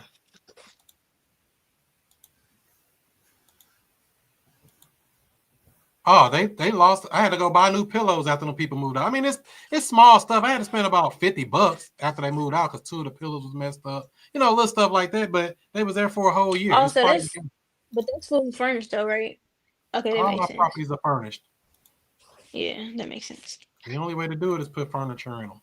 This actually looks different here. There's artwork on the wall. These pictures were taken before the artwork was up, I think. We redid this kitchen. We did a full renovation on this kitchen. New floors, new everything. Oh, yeah, there go the artwork I was talking about. Mindset is everything. You a little kitten or you a big tiger? Chris, since we've been on this call, I just had a lead text me back some pictures of their property. They're willing to sell for what they owe. They said if they can get $500, that'd be great. It's the property's nice enough. I could do like something like that. What you got going on with this particular property? Hopefully, I can work that out. Yeah, send them the contract tonight. I haven't talked to them about terms yet. They're waiting for me to send them back their multiple offers. Well, that's the term. They say they only need $500. Oh, they're not gonna sell it for what they owe. They will. They said if they can get 500, yeah. I haven't talked to them about terms though. I just kind of figured out what they were trying to do. They just want to avoid the foreclosure. There you go. I'll send it over for loan balance. Justin's favorite, 500 to seller at closing. Easy. So what would you do in this situation? Like, I know that they're willing to just sell it for what they owe. Would you still send them back the multiple offer letter or just to go straight in about terms? I go on about a house. Ain't no reason to play around. They ready to sell it. They sell it for what they owe. What else we doing? I mean, I would have a good conversation with them, make sure they understand everything. Make sure they understand that the loan will be in their name temporarily until sometime in the future when we get it cashed out. That type of stuff. As long as they understand that, I'm sending the contract. Yeah, because they don't have enough equity to do a cash deal anyway. I was wondering if I should just send them a letter and then kind of go through that and let them understand how the cash deal won't work. I would get a closing call. I would do a closing call with them, and then send them I would send them the contract, do a closing call, help them fill it out, and sign it right now. Because it ain't no reason to go all that way. We know a cash deal don't work, and if they already said they open to it, great. We're going to get you 500 at closing. And matter of fact, I like the way you do business. I'm gonna get you 1,000 at closing. If you're really nice, if you want to be in the Christmas spirit. So they claiming they haven't talked to any other investors on this. So I don't think that they don't know a cash deal won't work on this. They don't know that yet, supposedly. Yeah, as I say, it's gonna come back to just having that conversation, just to make sure they see what they understand and make sure you can clarify anything they don't understand. And once they say that on the phone, we ready to get this thing done. Because they got an auction date already? No. Oh, okay. Even better. Get that bad boy under contract, get the keys to the property, start marketing that day. And you might have a tenant buyer bring the money. You don't have to do nothing but some paperwork. That's in a desirable neighborhood too, man. That's definitely my hottest lead I got right now. I'm hoping by next week I'm gonna have that under contract. Don't tell me you're thinking about moving in that one yourself. Nah, I like where I'm at right now for my kids for the school system. I'm looking for a 3-car garage house. So if I find one of them, I'm taking it down for me.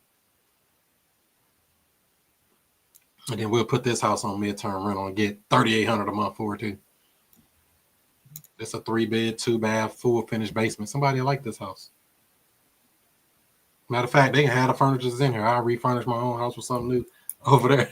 You see, I got the furniture, right, Mayana? St. Louis Consignment Gallery. Hey Chris, I'm gonna get all my for my first midterm rental. I'm gonna get it from the St. Louis Consignment Gallery. I'm gonna come down there with a big U-Haul. You can't be hitting me with them commercial prices though. I fill your truck up. I do your whole house. You'd be like, damn. I bet you will. I've had people come to the store like, oh man, I paid $700 for that. And I'm like, $700, I could have did your whole damn bedroom or 2 rooms or damn near your whole house for that kind of money. $1,000, your whole house done. Like, what are you doing? And I'm talking about nice stuff. I ain't talking about no junk. I'm talking about like stuff. Stuff. Not junk, stuff. There's a difference in junk and stuff. All right, ladies and gentlemen, we about to land this plane. Any other questions, comments, concerns before we roll? But let's see what we got here. We got Jimmy. What have you learned today? Ask the questions and let them do the negotiating. Let them pour their hearts out. Don't guide the answers. Let them close themselves. Let them close themselves. And then I got the 4 pillars and I wrote it down 3 times here. What are the 4 pillars? Motivation, timeline, condition, and price. You got it. Not in order, right? As long as you understand that on the phone call, we're going to hit those points with the focus on which one? Motivation. With the emphasis and energy spent on motivation more than those others. All right, Justin, what did you learn today? I learned that I got to go deeper. That's what she said. Nah.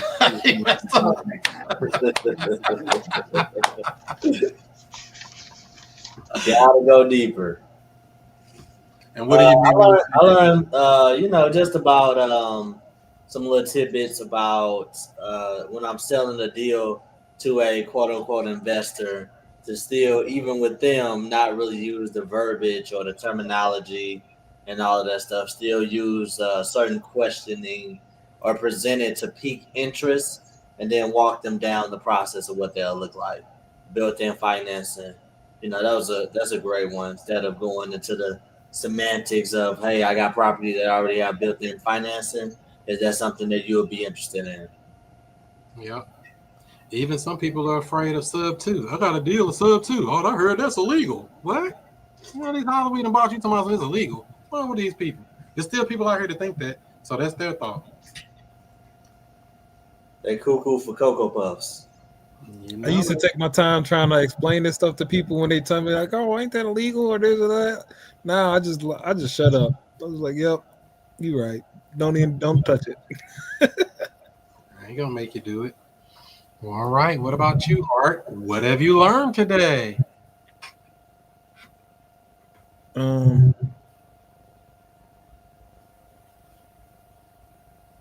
I learned that Chris Monroe is one of the coldest in the game. Come on. You can't go wrong there. That's all I got right now, Chris. That's cool. Mayana tried to run away. I know she learned something today, but she tried to run away. She jumped off the screen immediately. Ain't nobody running away. Well, I learned that maybe I could do midterm rental instead of short time rental in St. Louis.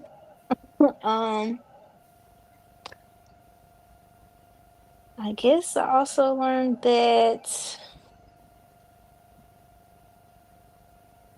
the multifamily deal that I'm looking for, I need to go out and I guess keep searching for it. I was looking for somebody else to have one, but I need to go out and just search for it myself. That's it. What they say on the airplane, put your oxygen mask on before helping others. Now, I'll tell y'all what Yeah, I like, learned and today. the Oh, go foreclosures ahead, too. Brianna. Go ahead. I'll tell you what I learned today. I learned that there's a whole bunch of damn foreclosures in St. Louis and ain't nobody hitting them up. I'm finna go hit them up. Y'all done motivated me now. I shouldn't even supposed to look at that. I should have been doing some other stuff, messing with the stock market, looking at it crash and go up and down and all this stupid stuff. Y'all making me look back at real estate now. Because all them people in the foreclosure in good neighborhoods. This ain't trashed areas. These are areas I live in. Would you live in one of them houses, Jimmy? I like my house too much. Wait a minute. How they got a house better than mine going to foreclosure? Not on my watch. We finna swap it out. Let me get that house. I'm from the South Side. I gotta stay here. I used to represent the South Side, Lee May, down there. I think they got a bunch of houses down in Afton and stuff too. So Afton, Oakville, down in that South County area. We in the Sunset Hills, Crestwood here. Oh yeah, if you're in Sunset Hill, Crestwood, that's the hottest area you can be in. Them $700,000 houses over there. Come on, man. Let me find one of them on the foreclosure list. Not my house. But it can be if we do some improvement, building equity through construction, which is a whole nother class. Oh, I learned another one too today. Tenant buyer. I had the yeah, that's the ticket. Tenant buyer. Let them do the work. I've been doing too much. Yep. Only do work if it makes sense. If it don't make sense, don't do it. Jay Kalin says, how many days do you need to stop the auction before the auction date? Great question. 1, 0, none. Same day. I've stopped the auction way before the auction. I've stopped the auction a few days before the auction. I stopped the auction the day of the auction. So it doesn't matter. We need the seller that want to play ball and do what we tell them to do. We can stop an auction the day of the auction. No problem. We don't want to do that, but we can do that. Any other questions before we roll? Where do you guys get your contracts? Like, if I were to be able to lock down a deal tomorrow, where do I print contracts? Like, where do I find a legit? Now, how do I tackle it now? It's a great question. That's probably the best question of the day. No, not really. It's not the best question. There's been some good questions today, kind of. Let's see. I'm trying to find your resource here, but I think I can't find it because I pushed it. Do you use This one's in the Paceworks sub2 website? directory. Yep. Sub2 directory? All right. Yep. There's paperwork in there. Sub2 resources, yeah. That's the one you guys use? All right. There's plenty. I got my paperwork from Chris. Boom! FutureCashFlowClub.com. But yeah, you already got it, Jimmy, I think. Okay. You should have your paperwork already. But if you want the paperwork to make the paperwork, FutureCashFlowClub.com. And hopefully y'all get this thing figured out. Go out this week, knock on some doors, call some people, text some people. Don't take the first no. Get somebody locked under contract. There's no excuse not to be doing deals before this year ends. 2026 is almost here. You can do it. You don't have to answer all the questions, know all the answers. Go in there, stick to the scripts, stick to the thought, timeline, condition, motivation, price. We can work something out. How soon would you like to close? Stuff like that. And then let's go. If they want to know more, get me on the phone with them. I'll help you close them up. We'll do a deal. I might buy it or we might sell it. Who knows? But doing nothing is not acceptable in 2025 or 2026. Everybody here need to close another deal before the year ends. And me too. I'm gonna make it happen. All right, you got to do 2 deals before the year ends. I'm holding you to a higher standard. I bet. All right, so hopefully y'all have a good rest of your week. If you need me, hit me up. With all that being said, do what you do, be who you be, and I'll see you before you see me. I don't know what you've been doing. You been asleep? Let me wake you up with something. Straight up. Yeah. Allow me to reintroduce myself. I'm Chris Monroe. R to the O-E. I flip houses, rent cars, and make money. You know I'm not no motherfucker dummy. This how we do.